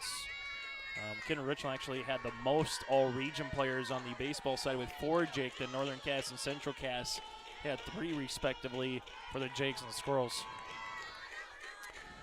And we'll have those all-region teams, senior athlete being named after this, as there's a called strike 3 to get out of the inning. 1 run comes across and the bases stay loaded. 7-3 the score in your Golden Harvest Tim Cassette Seats Hill scoreboard on yourliveevent.com. The Kindred Vikings Booster Club is an organization of parents and community members that supports and encourages the advancement to Kindred athletic programs, focusing on wholesome school spirit, promoting good sportsmanship, and developing high ideals of character. For more information, or if you'd like to be part of the Kindred Vikings Booster Club, send an email to kindredboosterclub@gmail.com. That's kindredboosterclub@gmail.com. Go Vikings! At Cass County Mutual Insurance Company, they provide services to homeowners, farm owners, tenants, seasonal dwellings, mobile homes, and farm and personal liability. Cass County Mutual Insurance provides local service to all policyholders and is working with clients in 19 counties in the southeast portion of North Dakota. For more information about Cass County Mutual Insurance Company or to find an agent closest to you, go online to CassCountyMutualInsuranceCompany.com and use their agent locator. Central Cass School's mission is to foster student excellence in cooperation with family and community and to provide educational opportunities in a safe and caring environment. Thank you to everyone who has helped make this mission a reality. The new STEM Center, Theater, Music Wing, Early Childhood Center, Wellness Center, and Athletic Complex will help set students up for success in school and life after graduation. They wish everyone at Central Cass good luck this year with academics and activities as you grow in the new space and move forward with excellence. First pitch swinging and a fly into left center field, diving in and safe at second base on a leadoff double for Kaylee Kittleson. Really good hit by Kittleson.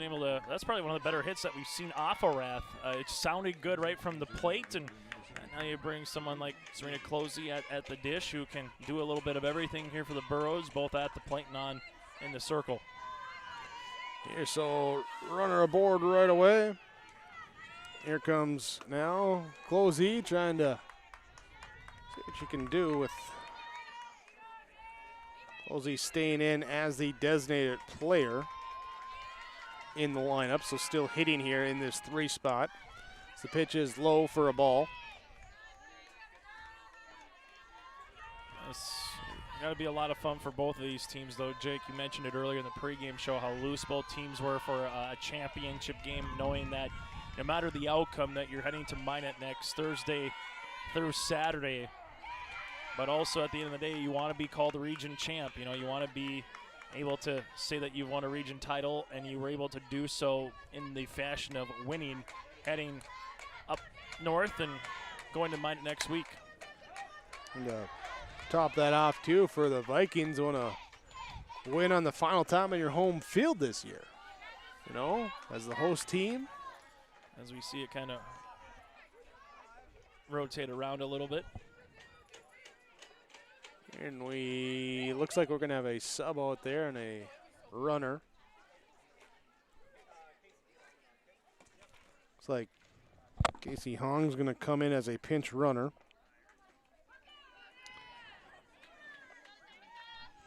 Here as we're checking here who's coming out of the dugout.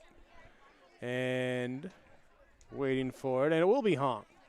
Casey Hong will run. She scored a run as a pinch runner in our first game today. So Kittleson comes out. So Casey Hong will be at second base here as Serena Closey with a 2-2 count here at the plate, facing Danica Rath.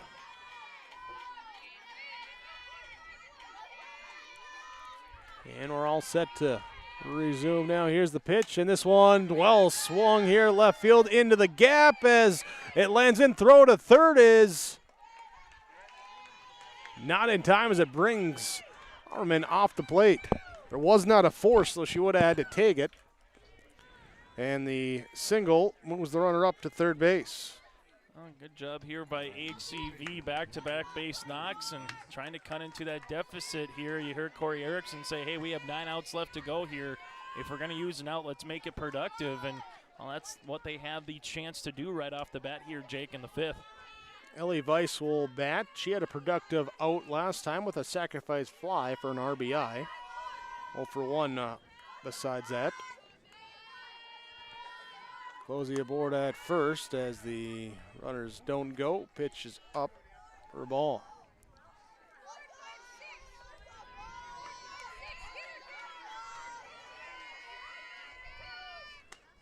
Here's this pitch, misses for ball 2. Here's so 2-0 to Ellie Weiss. Third baseman for Hillsboro-Central Valley. This one ground ball up the middle that will score a run. Here as Closey gets to second base. The quick throw to second, tried to get her, but the single there for the RBI. Sam Brett will come to the circle. We'll see if this is just a time or a pitching change. And, well, that answered it pretty quickly when Danica Rath gets the ball off here, Jake. Yep, Cora Johnson will come in to pitch, and Rath will move over to first base. So we'll take a break here. Pitching change and a 7-4 score on your Tim Cassette Seed Sale scoreboard. The City of Hillsboro welcomes you to town, conveniently located halfway between Fargo and Grand Forks. Shop for your personal items, farm and business supplies at our local stores. If you're looking for a new home or a working job, check out the opportunities in Hillsboro and see what the community can offer you and your family. The City of Hillsboro congratulates the area graduates on your achievements, and they wish you all the best in your future. They hope that you'll carry pleasant memories of school days and graduation time for the rest of your life. Congratulations and best of luck, graduates, from the City of Hillsboro. Do you want that new boat? Are you building onto your home? Maybe you want the new camper or ATV. Dakota Heritage Bank can help you. This is Dustin Nagel, president at Dakota Heritage Bank Hillsboro location. You can visit with me or our other loan officers to help with loans and lines of credit from Dakota Heritage Bank. We are serving you with locations in North Dakota and Northwest Minnesota. Dakota Heritage Bank offers financial services you expect with a local perspective. dhbanknd.com. Dakota Heritage Bank, equal housing lender, member FDIC. Cora Johnson pitching for Kindred-Richland as Daniel Dubois lifts one here into right field, going back and making the catch is Essling, and the runners will retreat back to their bags. It's a long out, number 1. Here is the pitching change, so Danica Rath is responsible for the 2 runners on base, but so far 4 innings, giving up 4 runs. 2 strikeouts, 8 hits, 2 walks, 1 hit batter. That's your in-game update from Ryan Opdahl, Farmers Union Insurance, Hillsboro. Home, auto, business, life, farm insurance. Visit the agency downtown Hillsboro or call 701-436-5777. Strike 1 now to Santa Kritzberger. And this one hit high into shallow center field. And over the shoulder catch there, Rowland makes a great play at short. Update for you here, Jake, in Region 3, Deluxe Burlington defeats Renville County 11-6 in the second game of the Region 7 final. So Deluxe Burlington heading to a second straight State B tournament. All right. So we got 5 of our known entrants there for that 8-team field. There's an 0-1 delivery now here to Megan Ensign as she pops up in the infield with 2 outs. The ball has to be caught as it drops in. There's Mo coming out, and there had to avoid the runner. Weiss going to second. I think what Sam Branson will be asking, we saw this in the last game too, is it runner interference at all on that particular play? It'll be either running yourself out of an inning here for the Burros, which they did against Central Castle to come back and haunt them, or you'll have bases loaded. And we're going to have bases loaded. So the infield single there. Everyone moves it up, and then we're going to have new runner coming in. Courtesy runner for the pitcher, Ensign, and looks here, is that Haley Sherva coming out of the dugout? Yeah, it's going to be number 28. So Haley Sherva will be coming in as the courtesy runner. And sorry about this, Jake. That was baseball. Baseball for Deluxe Burlington over Renville County. So excuse me on that. So baseball for the Lakers are heading. I was going to say, I thought Renville was playing Ray. There you go. So that's my fault on that. That was baseball. Well, we do have softball here as the bases are loaded. And pinch hitting as well for Hillsboro-Central, or not pinch hitting, entered into the game Playing second base, Morgan Potasic gets her first at-bat. Here she replaced Evelyn Willison, who started as the designated player. Then Potasic in, Willison out, and the designated player was shifted there to the closey. And Potasic over at second base. Here's one, tip fall. There is a final, though, with Renville County softball, 23-3 over Ray. All right, so we have a final there. We got the Muskrats covered for fun. There we go. 0-2, 2 down. Bases loaded. 7-4 game. Morgan Potasic at the plate, and the pitch to her comes up high for a ball. That's a tough pitch to lay off. Especially 0-2 in the count. And your first at-bat in this region tournament. Here, 1-2. Cora Johnson sets up, and this one swung through for strike 3. 7-4 our score as we go to the bottom of inning number 5 on your Golden Harvest Tim Kazette Seed Sales Scoreboard Region 1 Softball Championship game on yourliveevent.com. Tomorrow is happening right now. Today, more than ever, the world needs safe, secure, sustainable, and affordable sources of energy. That's why Enbridge is advancing new technologies to reduce emissions, like carbon capture and hydrogen power. By putting in the work today, we're bridging to a cleaner energy future. Tomorrow is on. Enbridge. Life takes energy.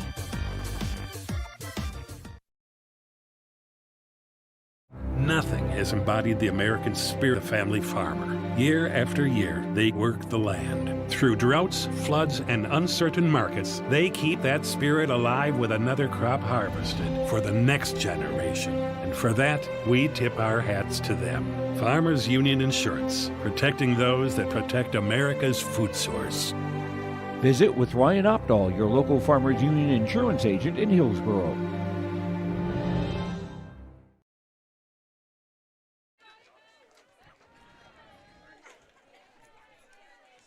Back here for the bottom of the 5th inning in Kindred. You got time real quick. There, Jake Berkmar along with cameraman extraordinaire Chase Miller. Here is a hair that way, and you're good. Oh, you almost went too far. Here with Leona Schmitz now batting for Kindred-Richland. Oh, we'll go with that one there as it's able to work. 1-0 and now a 1-1. Here to Schmitz, who is 0 for 1 with a ground out and a walk in this one. Here in the bottom of inning number 5, this Region 1 championship game.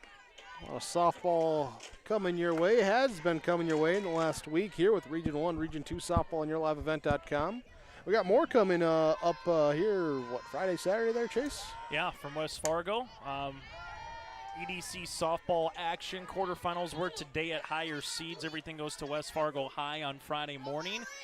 So you'll have 2 elimination games of 2 semifinals, and eventually on Saturday, 2 state qualifiers with an EDC championship.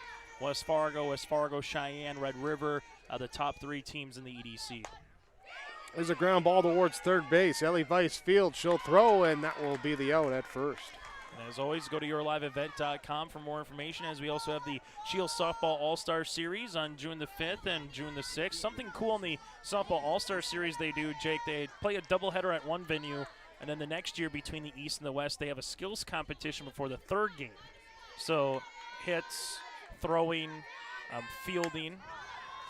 And we'll see the fielding on this one as the ball up against the fence and over the fence. Arms not long enough to reach into the crowd there for Du Bois at first base. And how quickly can you run the bases? Not very fast. So you got all that. I can walk the bases. Yeah, I'm there with you. I can hit by a pitch of the bases, but that's about it. Yeah, And that's one of 4 All-Star games that we'll, be a part of in some capacity on your live event this summer. So it'll be a lot of fun, and it'll be June 15th before we know it. There, and the pitch runs in, and there's Chase's hit by pitch. You're aboard at first base now. That's going to hurt, by the way. That was right on the toe. Essling will be aboard at first, and it brings up Cora Johnson. With those all-star games, you can find out more by choosing the broadcast schedule at yourliveevent.com, and also just hitting that reminder tab on the videos there, and you can be updated when we bring a new video your way. Here's a play over at first, and not in time. No one's covering at third here, and Essling goes from first to third. There on the little bunt. And that's something Hillsboro-Central Valley did well against the Squirrels, the left fielder. Leesburg was able to cover. That time just caught napping a little bit, and against Kindred-Richland, Sam Brandt's going to take this extra 60 feet anytime she can grab it. And we'll see if they send Johnson to take 60 feet here. She's aboard at first, and bunt is laid down. Here comes the safety squeeze as the throw to first is not in time, and again, no one there at third, so the runner moves up. Corey Erickson's going to have a teaching moment, I believe, here as he will come on now for the Hillsboro-Central Valley Burros, but also something to make note of, Jake, not to say we're running out of daylight, but there is no lights here in Kindred, so the longer this game continues to move on with an overcast sky, it starts to become a little bit darker than it would be at different times. Something to note on those lines here after Jordheim's RBI on the bunt hit, it's 8-4, so the walk-off run is currently in the on-deck circle for Kindred-Richland here in this region championship. Here and with the top of the order up, Leah Rowland. She's 2 for 3 today with a pair of singles, pair of runs scored, and she popped into an infield fly. She shows bunt, runner goes for second, and they're going to look the runner back to third. Jordheim gets the jersey dirty as she dives in safely at second base. Time called here as Quam going to tie the shoe now behind home plate. So 2 on now for Leah Rowland in scoring position. And she's had a heck of a tournament at the plate and in the field here for the Vikings. And a ground ball through the middle of the infield. They take the runner to the turn at third. The throw will be cut off at short and no throw home. It's a 2 RBI single for Leah Rowland. If there's someone who's put their name in the conversation for Enbridge Energy Player of the Game, I think Leah Rowland has squarely done that so far here for the Vikings, Jake. Yeah, a couple of RBIs there, 2 runs scored. Here you look at another one on deck hitter. Avery Armerman has 4 RBIs here today. And Mock trying to join her in that RBI club. Here's a steal, throw down to second, ball pops out of the glove. And Rowland steals her way to second. So in scoring position, just 1 out here in the bottom of the 5th inning. 10-4. I can't count apparently. Yeah. There's a ball down the left field in and gets away from the fielder. The runner would score, and then taking the extra base, here will be Mock. So Moak to second, and we'll see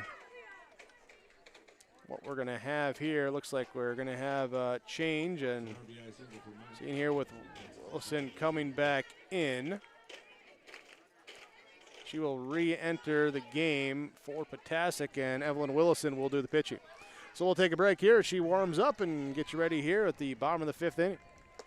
There's a new inventory of trailers at Bloomfield Enterprises of Hillsboro. You can see the latest inventory online at bloomfieldtrailers.com. Bloomfield Enterprises has a full line of Big Tex trailers. Big Tex has affordable and versatile utility trailers for all your jobs. Big Tex has a full line of products from ATV trailers to gooseneck to dump trailers and more.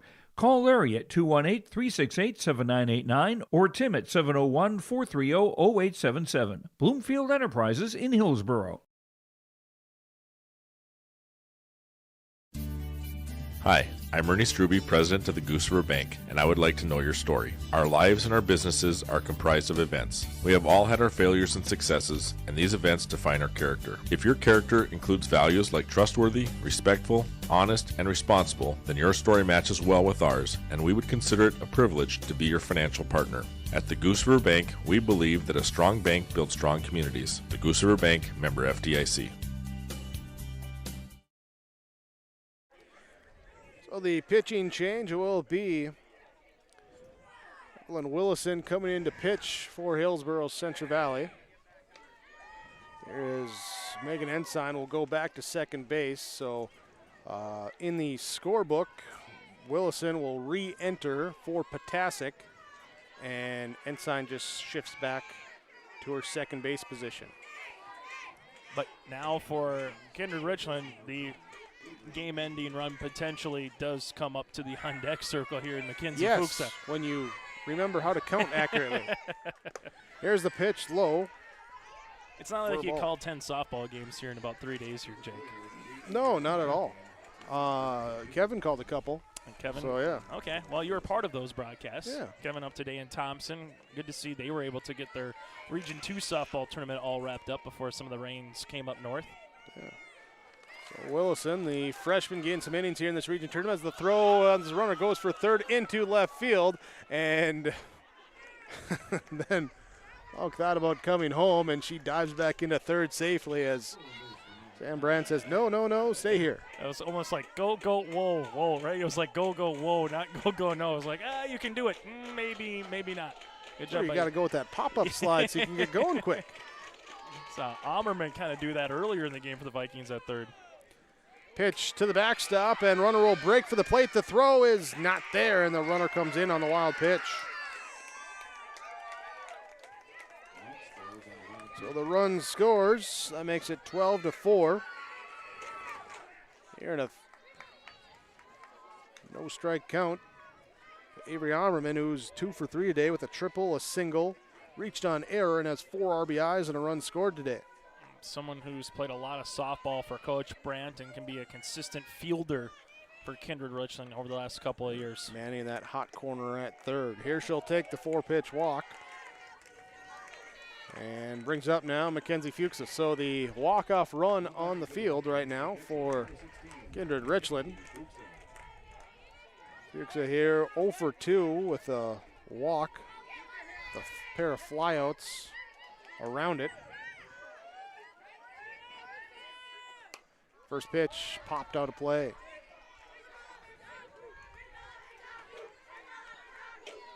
There's somewhere to miss with Fuchsa. It's going to be more in than allowing her to utilize that bat, utilize those wrists. Get her in on the hands. Don't let her get the barrel on it. Exactly. And this one, ground ball right side. Ensign will field that second throw, and out number 2. Runner does move up to second base.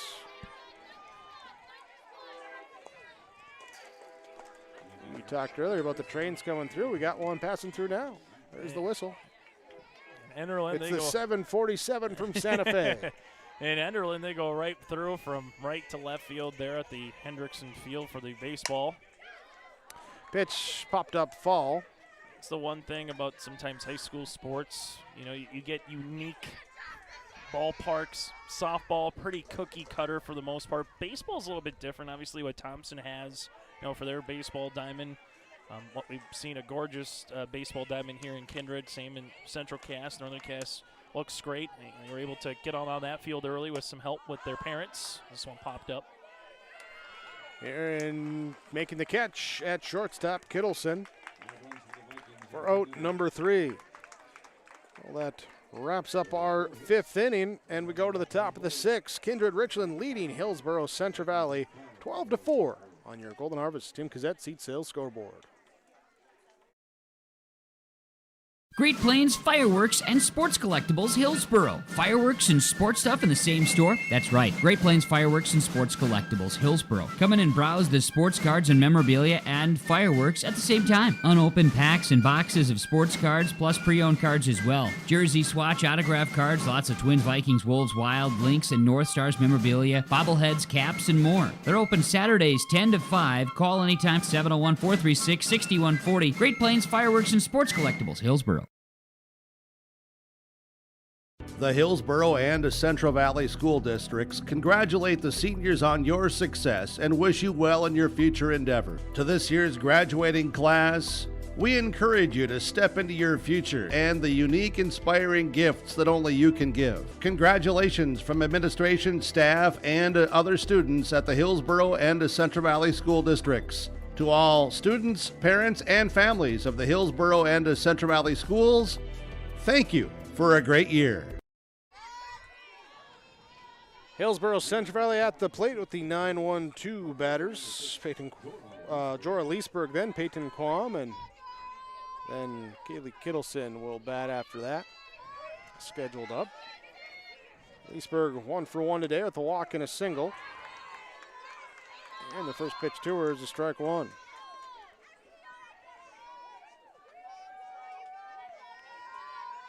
Here's the lineup card getting used a little bit here today for Hillsboro-Central Valley in this one. And yeah, it would be Willison re-entering in that 8 spot. Here's a ball hit into the gap in left center. Schmitz will get to it quickly and hold Leesburg to a single. Oh, good job in left field there by Willison, as you mentioned, for the Kindred-Richland Vikings. Jake able to see that one right off the bat, get a good jump on it. Now allowed it to get all the way to the wall, as that definitely would have been a extra base knock instead of just a loud single to start the 6th. So Peyton Quam looking to make a loud crack of the bat here. Instead, she'll take this one up for a ball. Nope, that caught the top of the zone for a strike.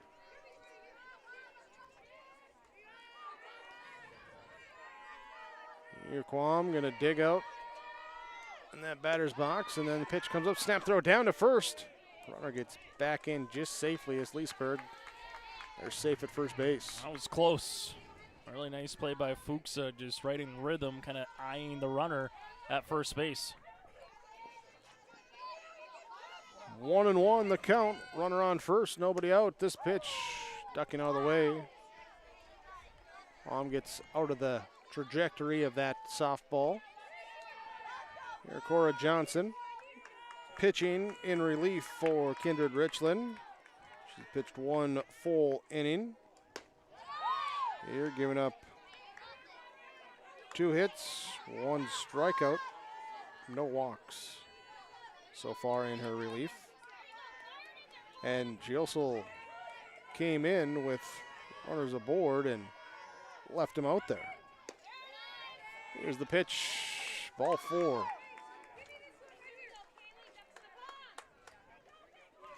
Brings up now Kaylee Kittleson. We're going to have substitutions.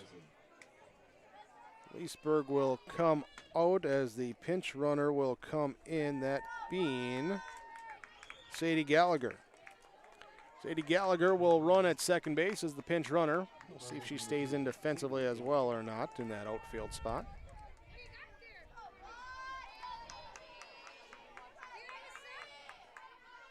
So Kittleson, 1 for 3 with a fielder's choice, a infield fly, and a double and a run scored. So I should say her pinch runner, Casey Hong, scored the run. First pitch is a called strike to Kittleson. Right now, HCV, yeah, you're down by 8, but you don't want to give up the 10-run rule in the bottom of the 6th here, Jake. So a chance to, 1, cut into that deficit, and 2, see if you can put some pressure back on Kindred-Richland when they come up to the plate. 3-4 runs here all of a sudden really changes the game around for the end of this contest. Pitch called, strike 3. Johnson picks up the strikeout, and that will be out number 1. Brings up Serena Closey, the designated player right now for Hillsboro-Central Valley, started in the circle, shifted over as the substitutions were made.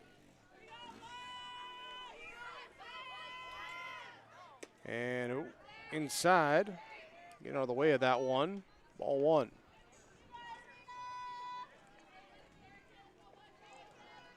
One and 0 to the Burroughs senior. There's Johnson, the sophomore for Kindred-Richland.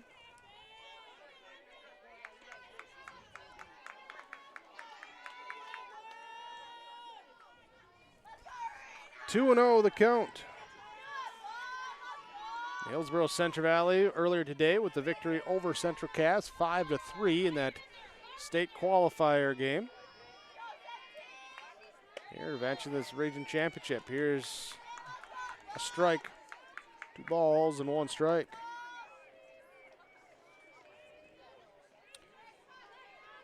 This game here crossing the 95-minute mark since our first pitch. So near 8 o'clock local time. Pitch up for a ball. 3-1. Sadie Gallagher at second base, Peyton Quam at first base.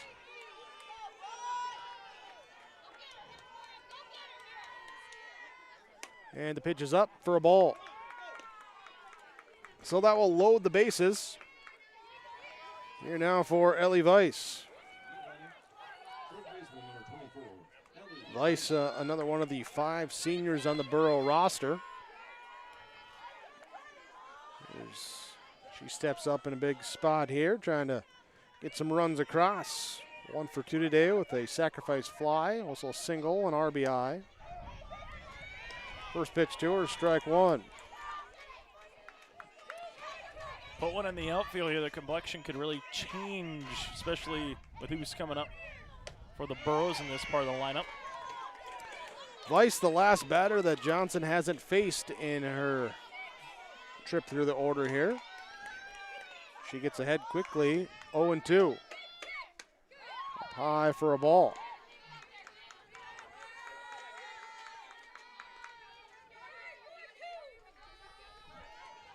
One ball, 2 strikes, 1 out, bases loaded.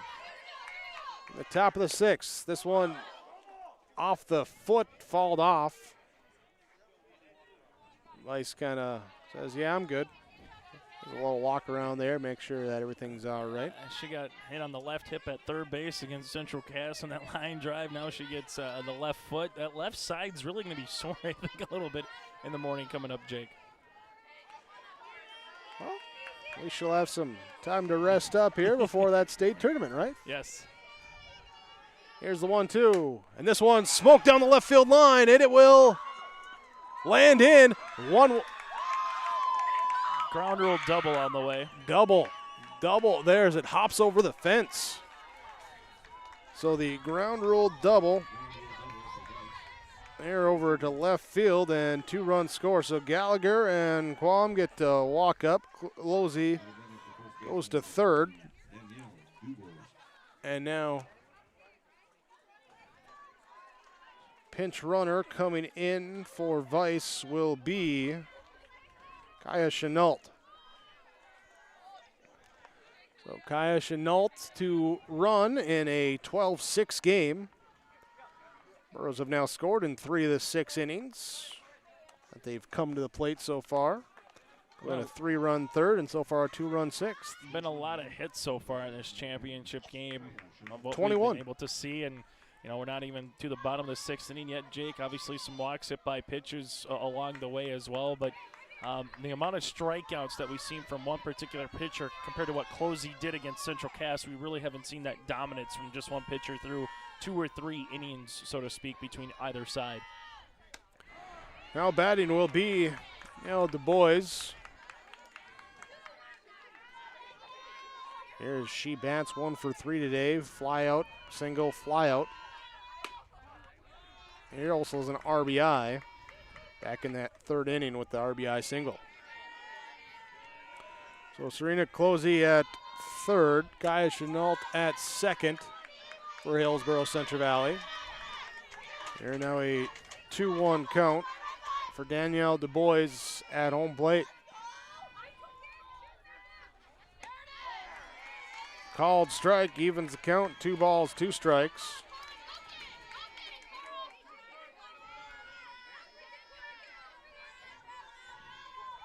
And Johnson trying to get the punch out, and instead it's low for a ball. We've also had some long half innings, Jake, at different particular times of this game for both sides, where they've sent multiple runners to the multiple batters to the plate. Combined for 18 runs, 21 hits, 12 runners left on base. Here's a ball fouled to the right side. This has been fun, though, here. They've done a really good job in Region 1 from what we saw in Enderlin for a couple days at Hendrickson Field, and heading off to the Viking Varsity Diamond for baseball, obviously, with Matt Crane and company here doing the softball diamond, Jake, the last couple of days. Here's a pop shot over towards first, off the glove at second, and they will not get the out as it's thrown away. And the runner will stay at first, but a second run will come in. So reaching on an error there, and that allows Closey to score. Runner Chenault will score on that same error, and Du Bois holds up at first base.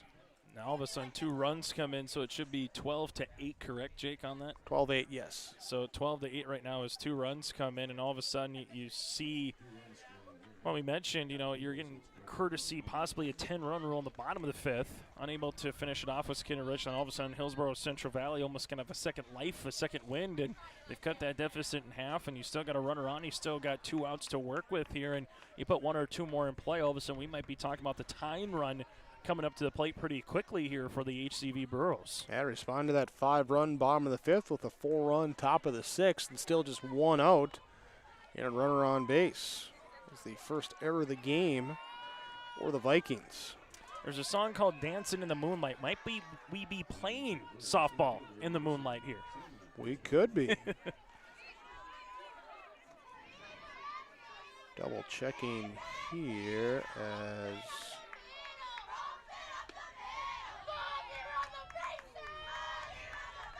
my scorebook, I gotta double check my penmanship as I'm counting on that. Here's the 1-0 to count. Ground ball. Back to the pitcher, Johnson. She'll field. She'll throw to first for the out. So Kritzberger grounds out. 1-3. Runner moves up to second base. Megan Ensign bats now. The 8th Burrow to bat this half inning. First pitch is a called strike. Ensign singled her last at bat. 1 for 3 today. Ground ball to shortstop. Roland will throw, skips it, and knocked down by Rath at first for the out. The 6-3 ground out ends it after Hillsboro-Central Valley puts up 4 runs, but the lead is still at 4 runs. Kindred-Richland over Hillsboro-Central Valley 12-8. Your Golden Harvest Tim Cazette Seed Sales Scoreboard. There's more at 104. Hillsboro, North Dakota has everything you want in a hometown. Business opportunities, great jobs, and a top-notch school. Shovel-ready lots for your next idea. Great jobs in manufacturing, healthcare, and agriculture.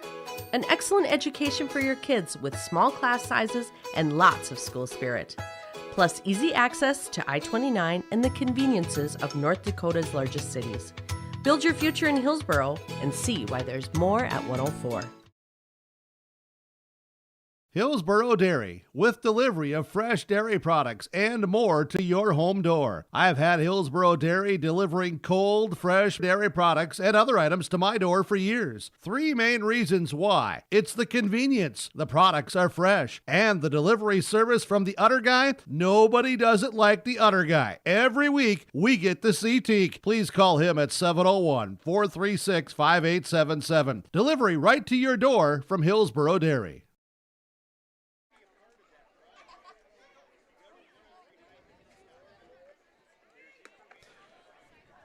Here is the Kindred-Richland Vikings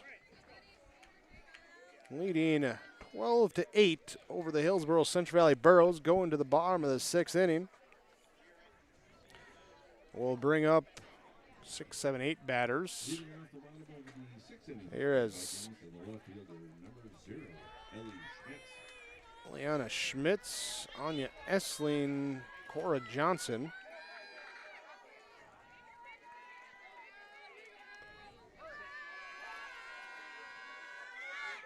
Here, and the first pitch is a called strike here from Evelyn Willison. Here, as she's the third pitcher used by the Burros, coming on relief here today. Swing and a miss. Gets that one by her. And now the 0-2 hole for Schmitz, who's 0 for 2 today with a pair of groundouts and a walk.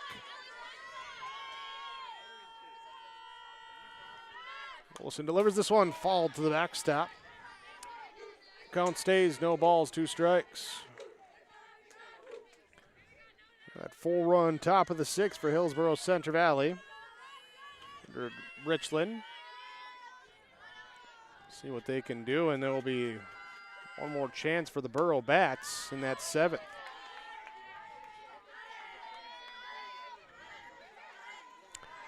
Not a lot of times you see 20 runs being scored here in a region championship, but that is the case here today as two teams playing pretty similar. And also mixing some pitchers. You know, this isn't an elimination game, you know, where you might kind of hold steady to one particular pitcher the entire way through. So getting some girls that have a chance, some varsity minutes here, varsity playing time here, Jake, and kind of put themselves in similar situations because, again, the pitchers that we've seen from Closey, those are going to be the 1-2 unless someone really works in the offseason for Corey Erickson as an example for Hillsboro-Central Valley. And on the opposite side for, you know, Sam Brandt, you already mentioned it earlier, the two that we've seen here in the circle for the Vikings, those are going to be two particular athletes that, you know, the Vikings are going to rely on again next season coming up for pitchers. So after Willison gets her first strikeout in the circle, the Anya Essling batting now. The first pitch is fouled to the backstop. There's we're going to asking for the sign of the pitch again here. Here's a ground ball towards third, picked up and thrown vice to Du Bois, and that will be out number 2. Brings up number 8 batter. Remy Dubord is going to hit. Pinch hitting here for Kindred-Richland, hitting in place of Johnson. Apparently it's her birthday with the dugout for the Kindred-Richland Vikings. Well, or they just like singing happy birthday. So I think the Burro dugout was singing happy birthday to Kritzberger earlier, too. Hey, if it's May 23rd, apparently it's birthday's wild. Happy birthday. May's a good month for a birthday, by the way. It's all right. August is better. We can have that discussion another day. Yeah, and you get, you know those nice days after football practice, and you go, yeah, it's good times, man. May good is about times. the optimism of what summer is going to bring, right? Yeah, but August has, you can go get, like, you know, sweet corn from the guy down the road. That's true. And yeah, some things you can't do in May. Ball 1 here to Remy Dubord, and she'll ground one foul down the third base peg.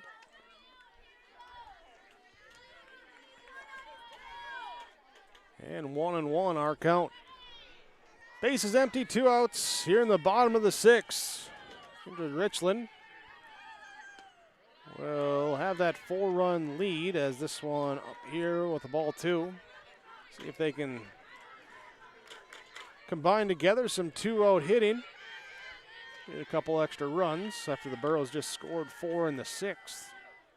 Here's a ball through the infield as it gets by there. Dice and Kittleson both trying to converge on it, and not sure if it was tipped away from one, as so rolled there with the base hit single. And Remy Dubord is down at first. Jensen Jordheim comes up now, 2 for 3 with a pair of singles. So an RBI and a run scored here today, too. This pitch up high for ball one. Top of the order sits on deck for the Vikings.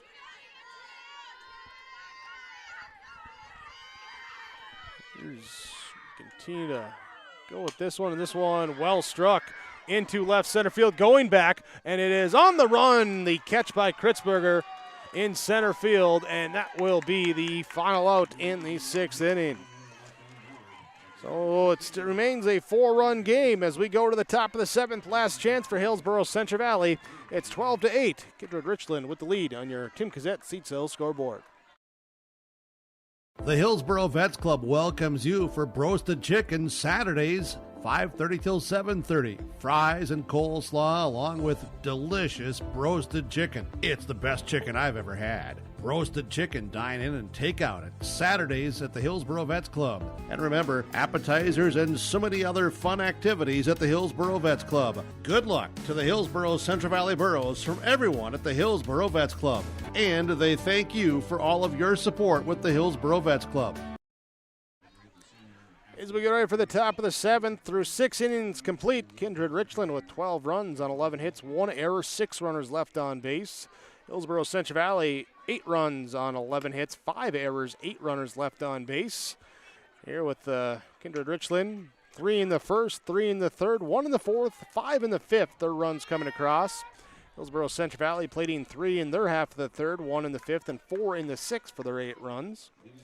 There's that game update from Bank North. They're offering the perfect sync of your busy life with online banking and mobile app. Wherever you go, take Bank North along and handle your banking requests anytime for all of your accounts. Values-based banking without ever slowing down. Visit ibanknorth.com for more information. Here's member FDIC and proud supporter of our communities. We have Willison to lead off as Evelyn Willison. First pitch is fouled off, and now this one is ball one. Even count, 1 ball, 1 strike. Cora Johnson re-entering the game here after being lifted for the pinch hitter. And here she'll get the pitch, missing for a ball. Final 3 outs here for the Burros to try to work some magic and see if they can extend the game or possibly go ahead here, Jake, before we get to the bottom of the 7th in this Region 1 title. Swing and a miss, strike 2. Opposite side Vikings, hey, as you mentioned earlier, chance to finish it off on your home field before you head to state. That'll be pretty sweet here in the spring of 2023. Yeah, good way to do it as they get swing and a miss, strike 3. Johnson picks up the strikeout. And that will bring up Dora Leesburg.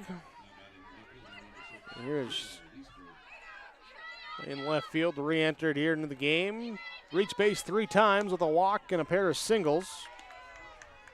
Here she scored 1 run, and then she was lifted for a pinch runner last time, and Gallagher scored a run that time. Here's the pitch is a called strike. 1 ball, 1 strike to the senior left fielder. Ground ball right side, in between first and second. It will be the second baseman, Malk, able to come over, get the out on the underhand flip over to first. And that brings the Burros down to their final out. Aiton Quam will come up and bat now. Here's Quam is 1 for 2 today with a double. Hit by pitch, has flown out and walked. So we'll give her 2 runs scored. Here's so the pitch is missing for ball 1.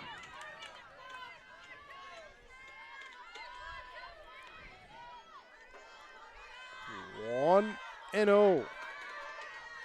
4-run lead. So a lot of work that the Burros would have to do. Meanwhile, Johnson here getting a fall tip to the backstop. 1 ball, 1 strike. Johnson looking for a punch out or something in that circle just to get that final out. Did have a big multi-strikeout game against Northern Cass on Saturday. She's got 3 strikeouts here now today, and looking for number 4 as she hunts for that one with Quam dropping down here. 1 ball, 2 strikes. So Johnson will rock and deliver the 1-2 offering. Foul tipped off the catcher's helmet there of Fuchsa behind the plate. So we do it again. 1 ball, 2 strikes. Here at the base is empty. Quam at the plate, Johnson in the circle. Here's the delivery, foul to the backstop. For strike 2 it remains.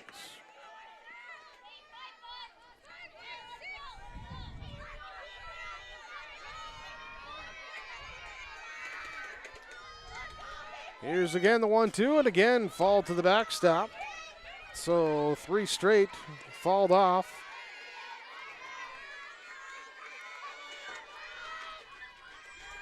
And once again, 1 ball, 2 strikes. I say the last out or the last strike is hard to get, and it's very true right now. Quam's making her work as this one's popped up here in the middle infield, right to Johnson, and the Kindred-Richland Vikings are your Region 1 champions, picking up the victory 12-8 over the Hillsboro-Central Valley Burros.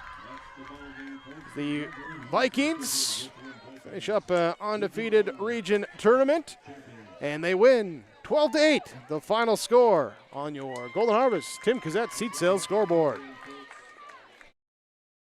Did you know that there are several different types of crop hail insurance policies? Hi, this is Bethany Rentz, crop insurance agent with Irie Insurance. We at Irie Insurance want to help you select a hail policy that will best protect your crops and bottom line from a hailstorm. Give us a call today to schedule a time to meet with an Irie Insurance agent. For our contact information, go to our website at irieins.com. You're protected and appreciated at Irie. Irie Insurance is an equal opportunity provider.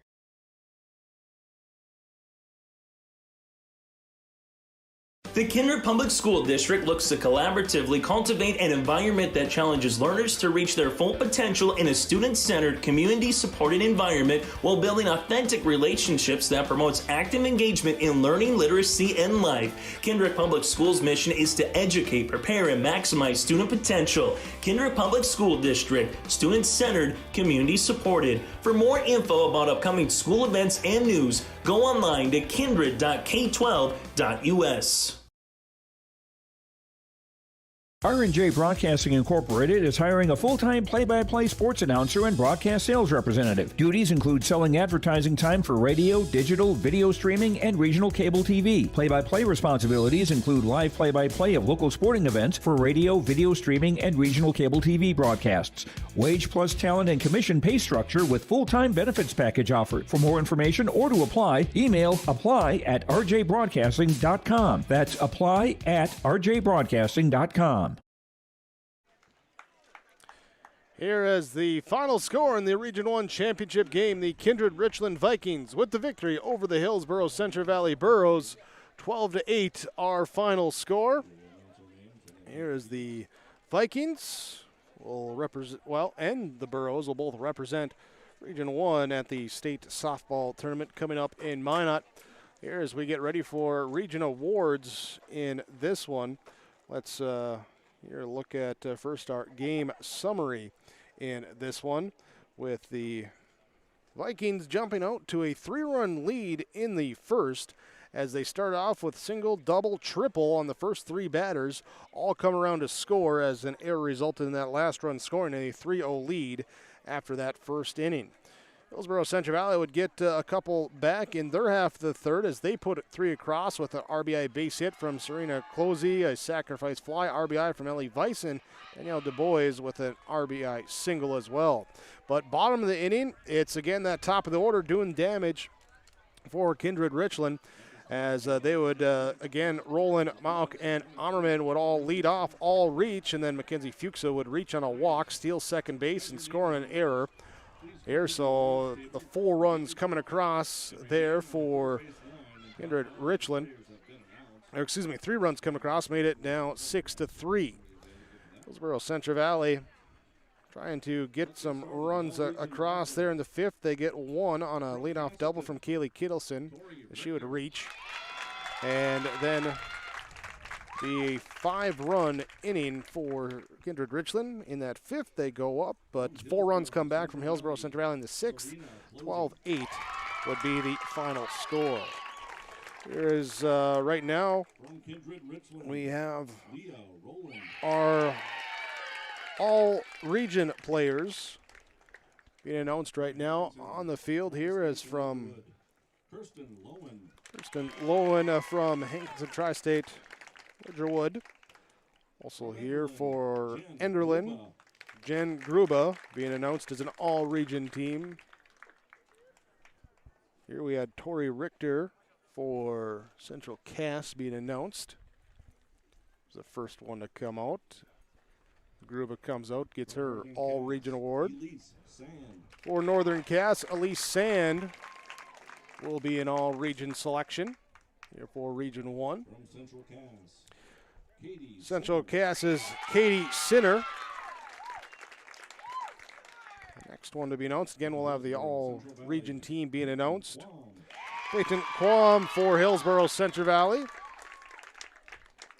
The Burros get the Avery Ammerman of Kindred-Richland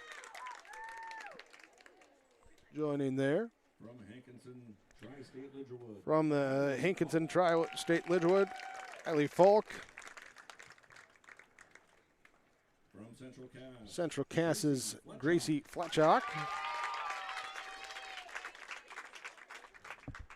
Here with the members being announced, all Region 1 team. Kaylee Kittleson of Hillsboro-Central Valley. From Kindred-Richland, Danica Raff of the region champion Kindred-Richland Vikings. From Central Cass, Taylor Severson of Central Cass making the all-region team here. And last but not least, also from Central Cass, Mickey Prochnow. And Mickey Prochnow from Central Cass as well. So the all-region team being announced, being awarded here for Region 1 softball. We have one more that wasn't on my list. From Hillsboro. Oh, one more. Santa Kritzberger, also an all-region selection for Hillsboro-Central Valley. She will get the region recognition as well. There, so they'll get their photo taken again by team. Central Cass, Tori Richter, Katie Sinner, Grace Fletchock, Taylor Severson, Mickey Prochnow. For Hillsboro-Central Valley, Serena Closey, Peyton Quam, Kaylee Kittleson, Santa Kritzberger. For Kindred, Leah Rowland, Avery Ammerman, Danica Rath. Hankinson Tri-State Ledgerwood here with Kirsten Lowen and Kylie Falk, Jen Gruba from Enderlin, and Elise Sand from Northern Cass. There's the all-region players team as we recenter there. They're seeing them being announced there with the plaques that they'll get. We'll have the senior athlete coming up now here, and then we'll have the team awards here. So the Region 1 Senior Athlete of the Year, and voted on by coaches here. And Tori Richter from Central Cass is your Region 1 Senior Athlete of the Year. So Tori Richter, they're coming out with the award there.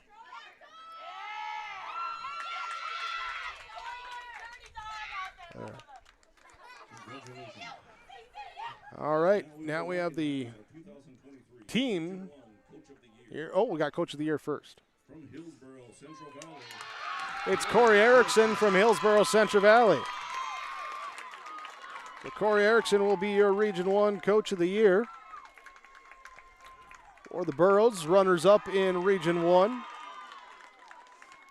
Here in the championship going to Kindred-Richland there with the 12-8 final score in this region championship. We'll recap all this for you later here as we get our team awards coming up now. Hillsboro-Central Valley, the Burros will be your runners-up here in this Region 1 tournament as the 5 seniors come out.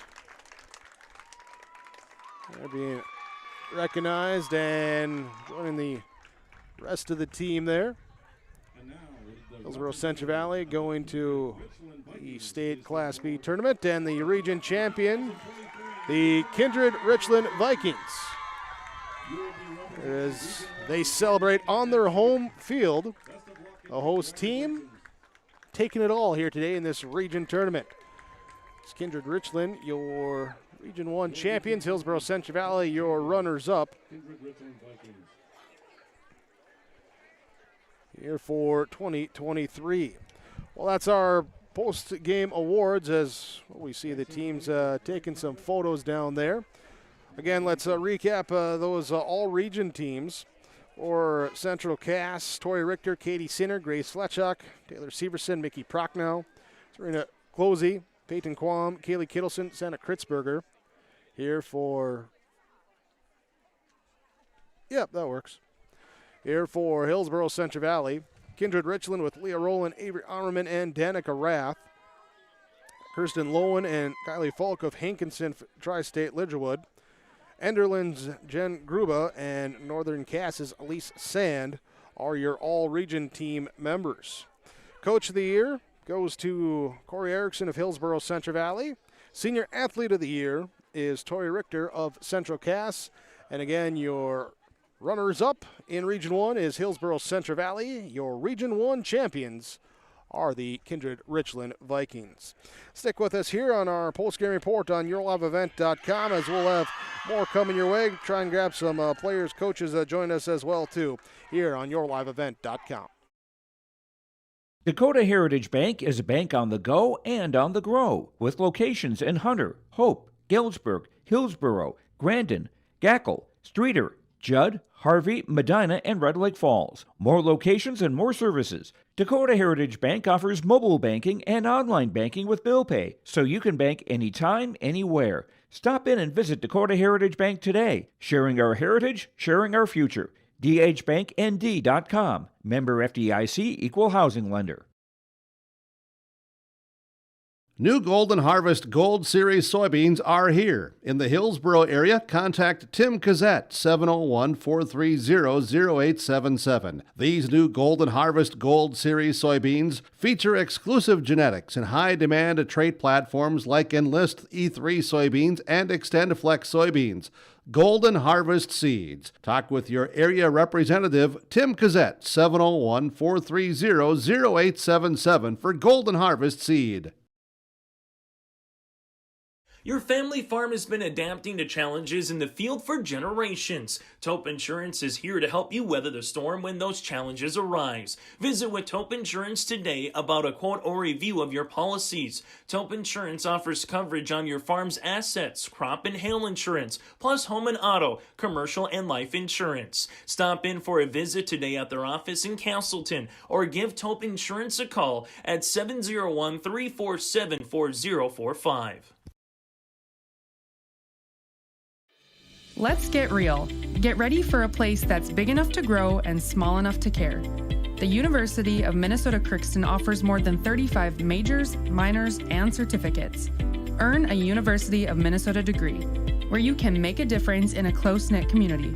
Faculty become friends and friends feel like family. You don't need a big city, just big dreams. The University of Minnesota-Crookston. Real, hands-on, and will get you ready for anything.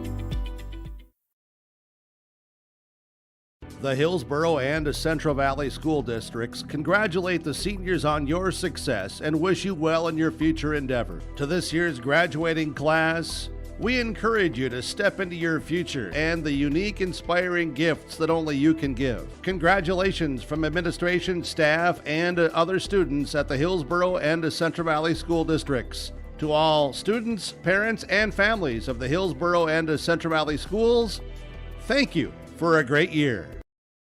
Now we are. Now we're live here on our post-game report here on YourLiveEvent.com after the Kindred-Richland Viking 12-8 victory over the Hillsboro-Central Valley Burros in our region championship. Congratulations to the Vikings as they are the Region 1 champions. And joining us here for the Kindred-Richland Vikings, Leah Rowland first. And congratulations on the victory. You're region champions. Let's talk about that first, how that feels. First of all, thank you, and it feels great. I love these girls more than anything in my life, and I know how hard they all worked to get here. We all had that one common goal, and we all worked hard at practice, worked hard at games. We just did good, and we all deserve this. All right. Well, hey, and you worked hard out there on the field. Let's talk about this region tournament as go back to Saturday, which feels like forever ago here, and you know, take us through how you felt the team continued to play game in, game out. I just trust, you know. Sorry. It's all right. We'll talk to Coach later. You'll get your revenge. There you go. Yeah. Okay. So basically, I knew we could do it. We beat the team before. We were really just searching for revenge. We knew it. I was confident in everyone. I was confident in myself. We have 3 C's: confidence, command, control, and I really just stuck to those. In this region title game here, of course, you guys watching the game ahead of it. How do you pay attention, you know, focus on that, but at the same time get ready to get going for this region title game? I just clear my mind. I just think about the girls, the team, that's it. That's it. Team, as I'm watching you guys throughout the tournament, doing your warm-ups and everything else, this just seems like a really close team. Yes. That's the sense I'm getting here. Why is that the case? I don't even know. These girls were all just goofy. We're always messing around. We have all these inside jokes. You don't even want to see our group chat. Okay, we'll leave it at that. Going to state, tell us here what you're excited for. I'm excited to make them more memories. Last time I went to Minot, oh my God, so many memories. But I'm excited to win, make memories, and just beat everyone. All right. Well, Leah, thanks so much for the time. Congratulations. Thank you. And also on the all-region as well, too. Congratulations there. Thank you. There we go. As Leah Rowland join us here, we'll hand the headset off to Avery as we swap here. I can hold that. Then we'll take that. And then we'll just slide on over. We'll swap through. That's how we do things, on live video like that, just working through. So good there. You can hear all right? Sound good? Not too loud? Good. Nope. Okay. All right. There we go. Avery Auerman joining us. And Avery, congratulations here. Thank Region you. champs. Let's talk about it here. What's it feel for you and your teammates right now? It's unreal. It feels great. I mean, we've worked for it this year, practice every day. All the girls wanted the same goal, and we just had to go out there and do it. What is that level of effort, that work that you guys put in, not only just during the season, off season as well, too, that level of practice and dedication you guys put in to be successful like that out here today? Well, we put in at least 3 hours a day, I'd say, every day of the week. Off season, everybody's working hard, and we just have high energy all the time, and it's great. I'm going to ask then, how much of that 3 hours is put into the group dance session that we saw pregame here today? Definitely throughout practice. You'll see we have our moments. We just love to have fun with everybody, and it's great. For this region tournament, to have it on your home field as well, too, and earn the region championship, does that make it any more special? Yes, it makes it so special. I mean, just being out there and getting the win on our home field, it just feels great. Going on to state, what are we excited here for with this upcoming tournament experience? Definitely just to make memories. Last year was a really fun experience. It was in Fargo, so we didn't get the hotel room, but this year we got to go to Minot, so I'm sure we'll have some moments. All right. Well, hey, best of luck to you and your teammates. Congratulations here on a fantastic tournament played, a region championship, and best of luck here coming up at the state. Thank you. There we go. As joined here with some of our players of the game after the Viking victory over the Hillsboro-Central Valley Burros, as we're going to swap the headset one more time.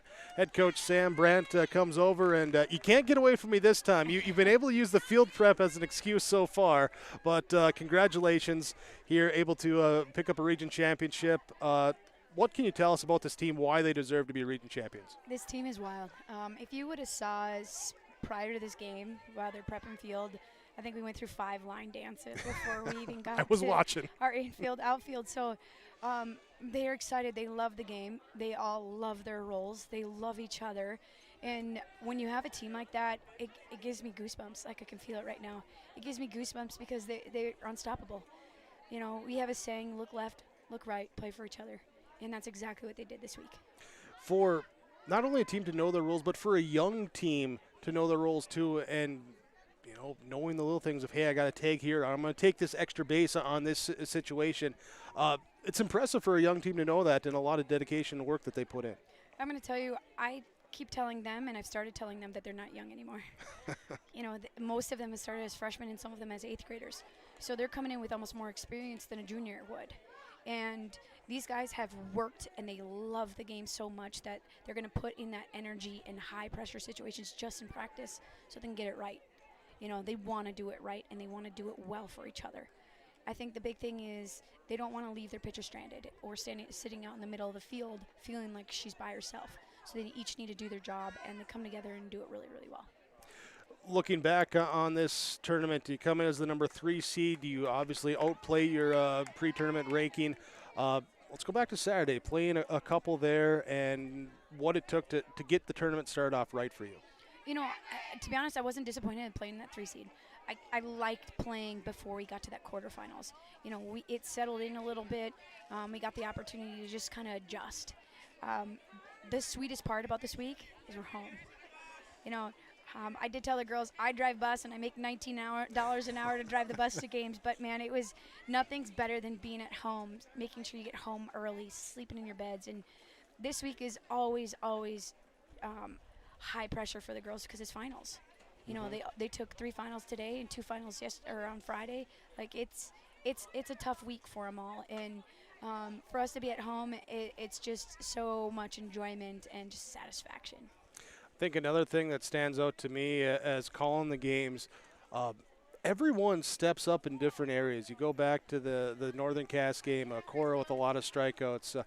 Yesterday, Mackenzie with the big 2-run double late in that one there, and everyone finding their moment. Mm-hmm.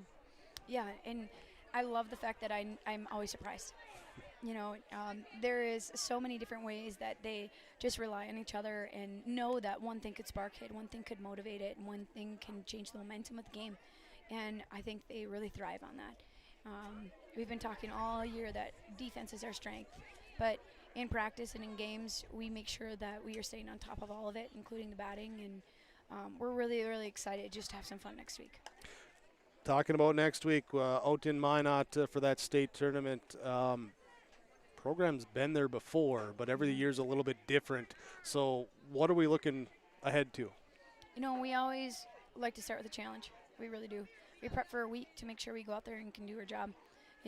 I always tell the girls, some coaches might be really satisfied to be there. We want to win it. And for us to win it, practice has to be hard.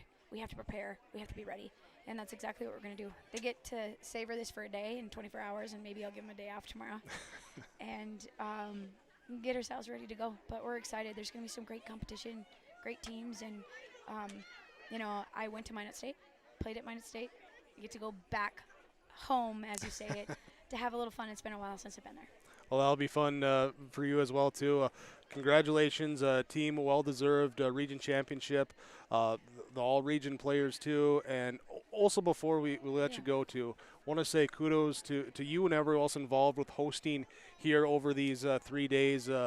The field prep on point, everything else that goes into it. And from our standpoint of allowing us to come in here, everything's been great. So thank you for that, and kudos to you and everyone else involved with that. Yeah, thank you. I appreciate it. I appreciate you guys being here. My dad's been watching. Hi, Dad. Hi, Grandpa. It's been really, really exciting, and there's nothing better than have pride in your field and in the place that you play. So we put in a lot of work, and hopefully everybody enjoyed it. So all right. Well, I know we certainly did here, and you certainly go ahead and enjoy that state tournament experience next week. Thank you. Thanks. There we go. Sam Brandt for the Kindred-Richland Vikings with our post-game coaches' comments after the region championship game, as Coach Brandt and the Vikings are your Region 1 champions here, as we saw on yourliveevent.com with the victory over Hillsboro-Central Valley. Stick with us. We'll have more coming back on your post-game report on yourliveevent.com. It's a North Dakota All-Star Gathering on your live event, as we'll have coverage of the Shields Softball All-Star Series on June 5th and 6th. And the 1-2. Hit on the ground, going to sneak through the middle for a base hit. The Optimist Volleyball Series on June 12th and 13th. This one comes Olivia Vetter, back set, blocked at the net. Plus the Lions All-Star Basketball Series on July 10th and 11th. Now it's with Class A. Here's Michael Nile with the windmill duck. For more information, go to yourliveevent.com. Halstead Telephone knows we all like choices. You can choose to have communication and data services up to 1 gigabit over a reliable state-of-the-art fiber optic network. And you can choose to have the same great services available town or country with local service and support. You can choose to have an individual service or bundle. You can choose to avoid tricky promotional pricing. You can choose unlimited data. The choice seems clear. Choose Halstead Telephone, broadband voice TV. 1-800-457-2125. Well, as you see, your region champions out there celebrating on their home field with some hardware and some photos. Kindred-Richland with the victory over Hillsboro-Central Valley, 12-8 in the region title game. They are your Region 1 champions. Both the Vikings and the Burros will head to the state tournament in Minot coming up next week. Let's go with our Enbridge Energy Player of the Game here in this one as we look out, recapping this one, or not recapping, but summarizing this one, as our energy player will be Avery Ammerman, as she goes 2 for 3 at the plate with a run scored, 4 RBI. She had a triple as well. Also a walk in this one, and playing some quality third base there too. She'll be our Enbridge Energy Player of the Game. Remember, life takes energy. You can find out more because tomorrow is on. Go online. Tomorrowison.com with Enbridge Energy. Precision in this one from RDK Enterprises, Hillsboro and Drayton. Wishing you a safe planting season, and when you want to revisit the performance of your planter, here, contact the guys at RDK Enterprises, Hillsboro and Drayton, online, planterdoc.com. Precision in this one as we look out and deciding where to go with it, because there's a couple spots that maybe stand out. And I'm going to go just generally the defense for Kindred-Richland. Did charge him with 1 error in the game, but made a lot of the routine plays, and that helped here. So despite giving up 8 runs and everything else, making plays out there, they were precise there. And throughout the tournament, not a lot of misplays in the field as well, too, by Kindred-Richland. So that will be your RDK Enterprises precision play in the game. Our connection in this one, our post-game connection here from Halstead Telephone Company. They are how to connect. Find out more online at halsteadtel.com. And the connection in this one, we're going to go into the 3rd inning as Avery Armerman with a 2-run single. She would then move to 3rd on an error, or then she'd be forced out on home. But Armerman with that 2-run single there, helping to bring in a couple early runs and build a lead for the Vikings, and that helped them on to the victory, 12-8, the final score. Your connection from Halstead Telephone Company, they are how to connect.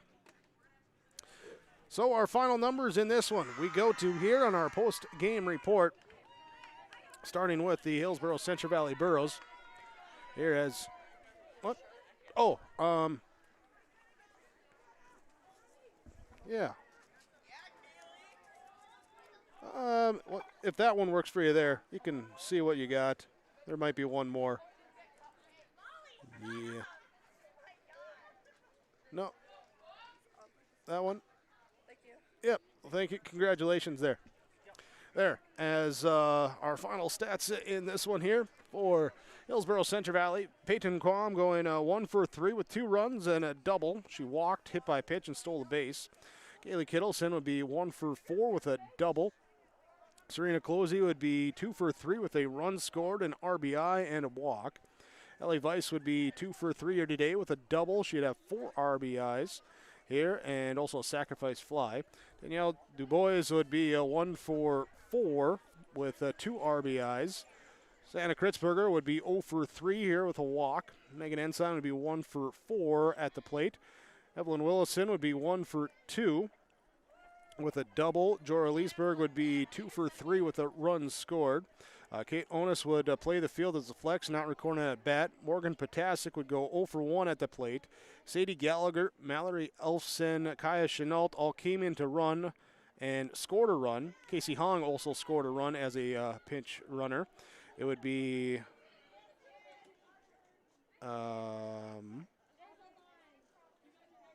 Double checking here. Evelyn Willison would actually re-enter here, so it'd actually be a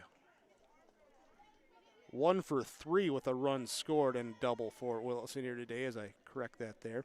And Haley Shervo would come in as a runner as well, making an appearance for Hillsboro-Central Valley. Pitching-wise, Serena Closey would go 3 innings, giving up 6 runs, 1 strikeout, 5 hits, 3 walks. Megan Ensign follows with 1 1/3 innings pitched, giving up 6 runs, 1 strikeout, 5 hits, hit 3 batters. Evelyn Willison would 1 2/3 innings pitched, no runs given up, 1 strikeout, 1 hit, and 1 walk in the loss for Hillsboro-Central Valley. For Kindred-Richland, Leah Rowland would go 3 for 4 at the plate with 3 runs scored, 2 RBIs, and a stolen base.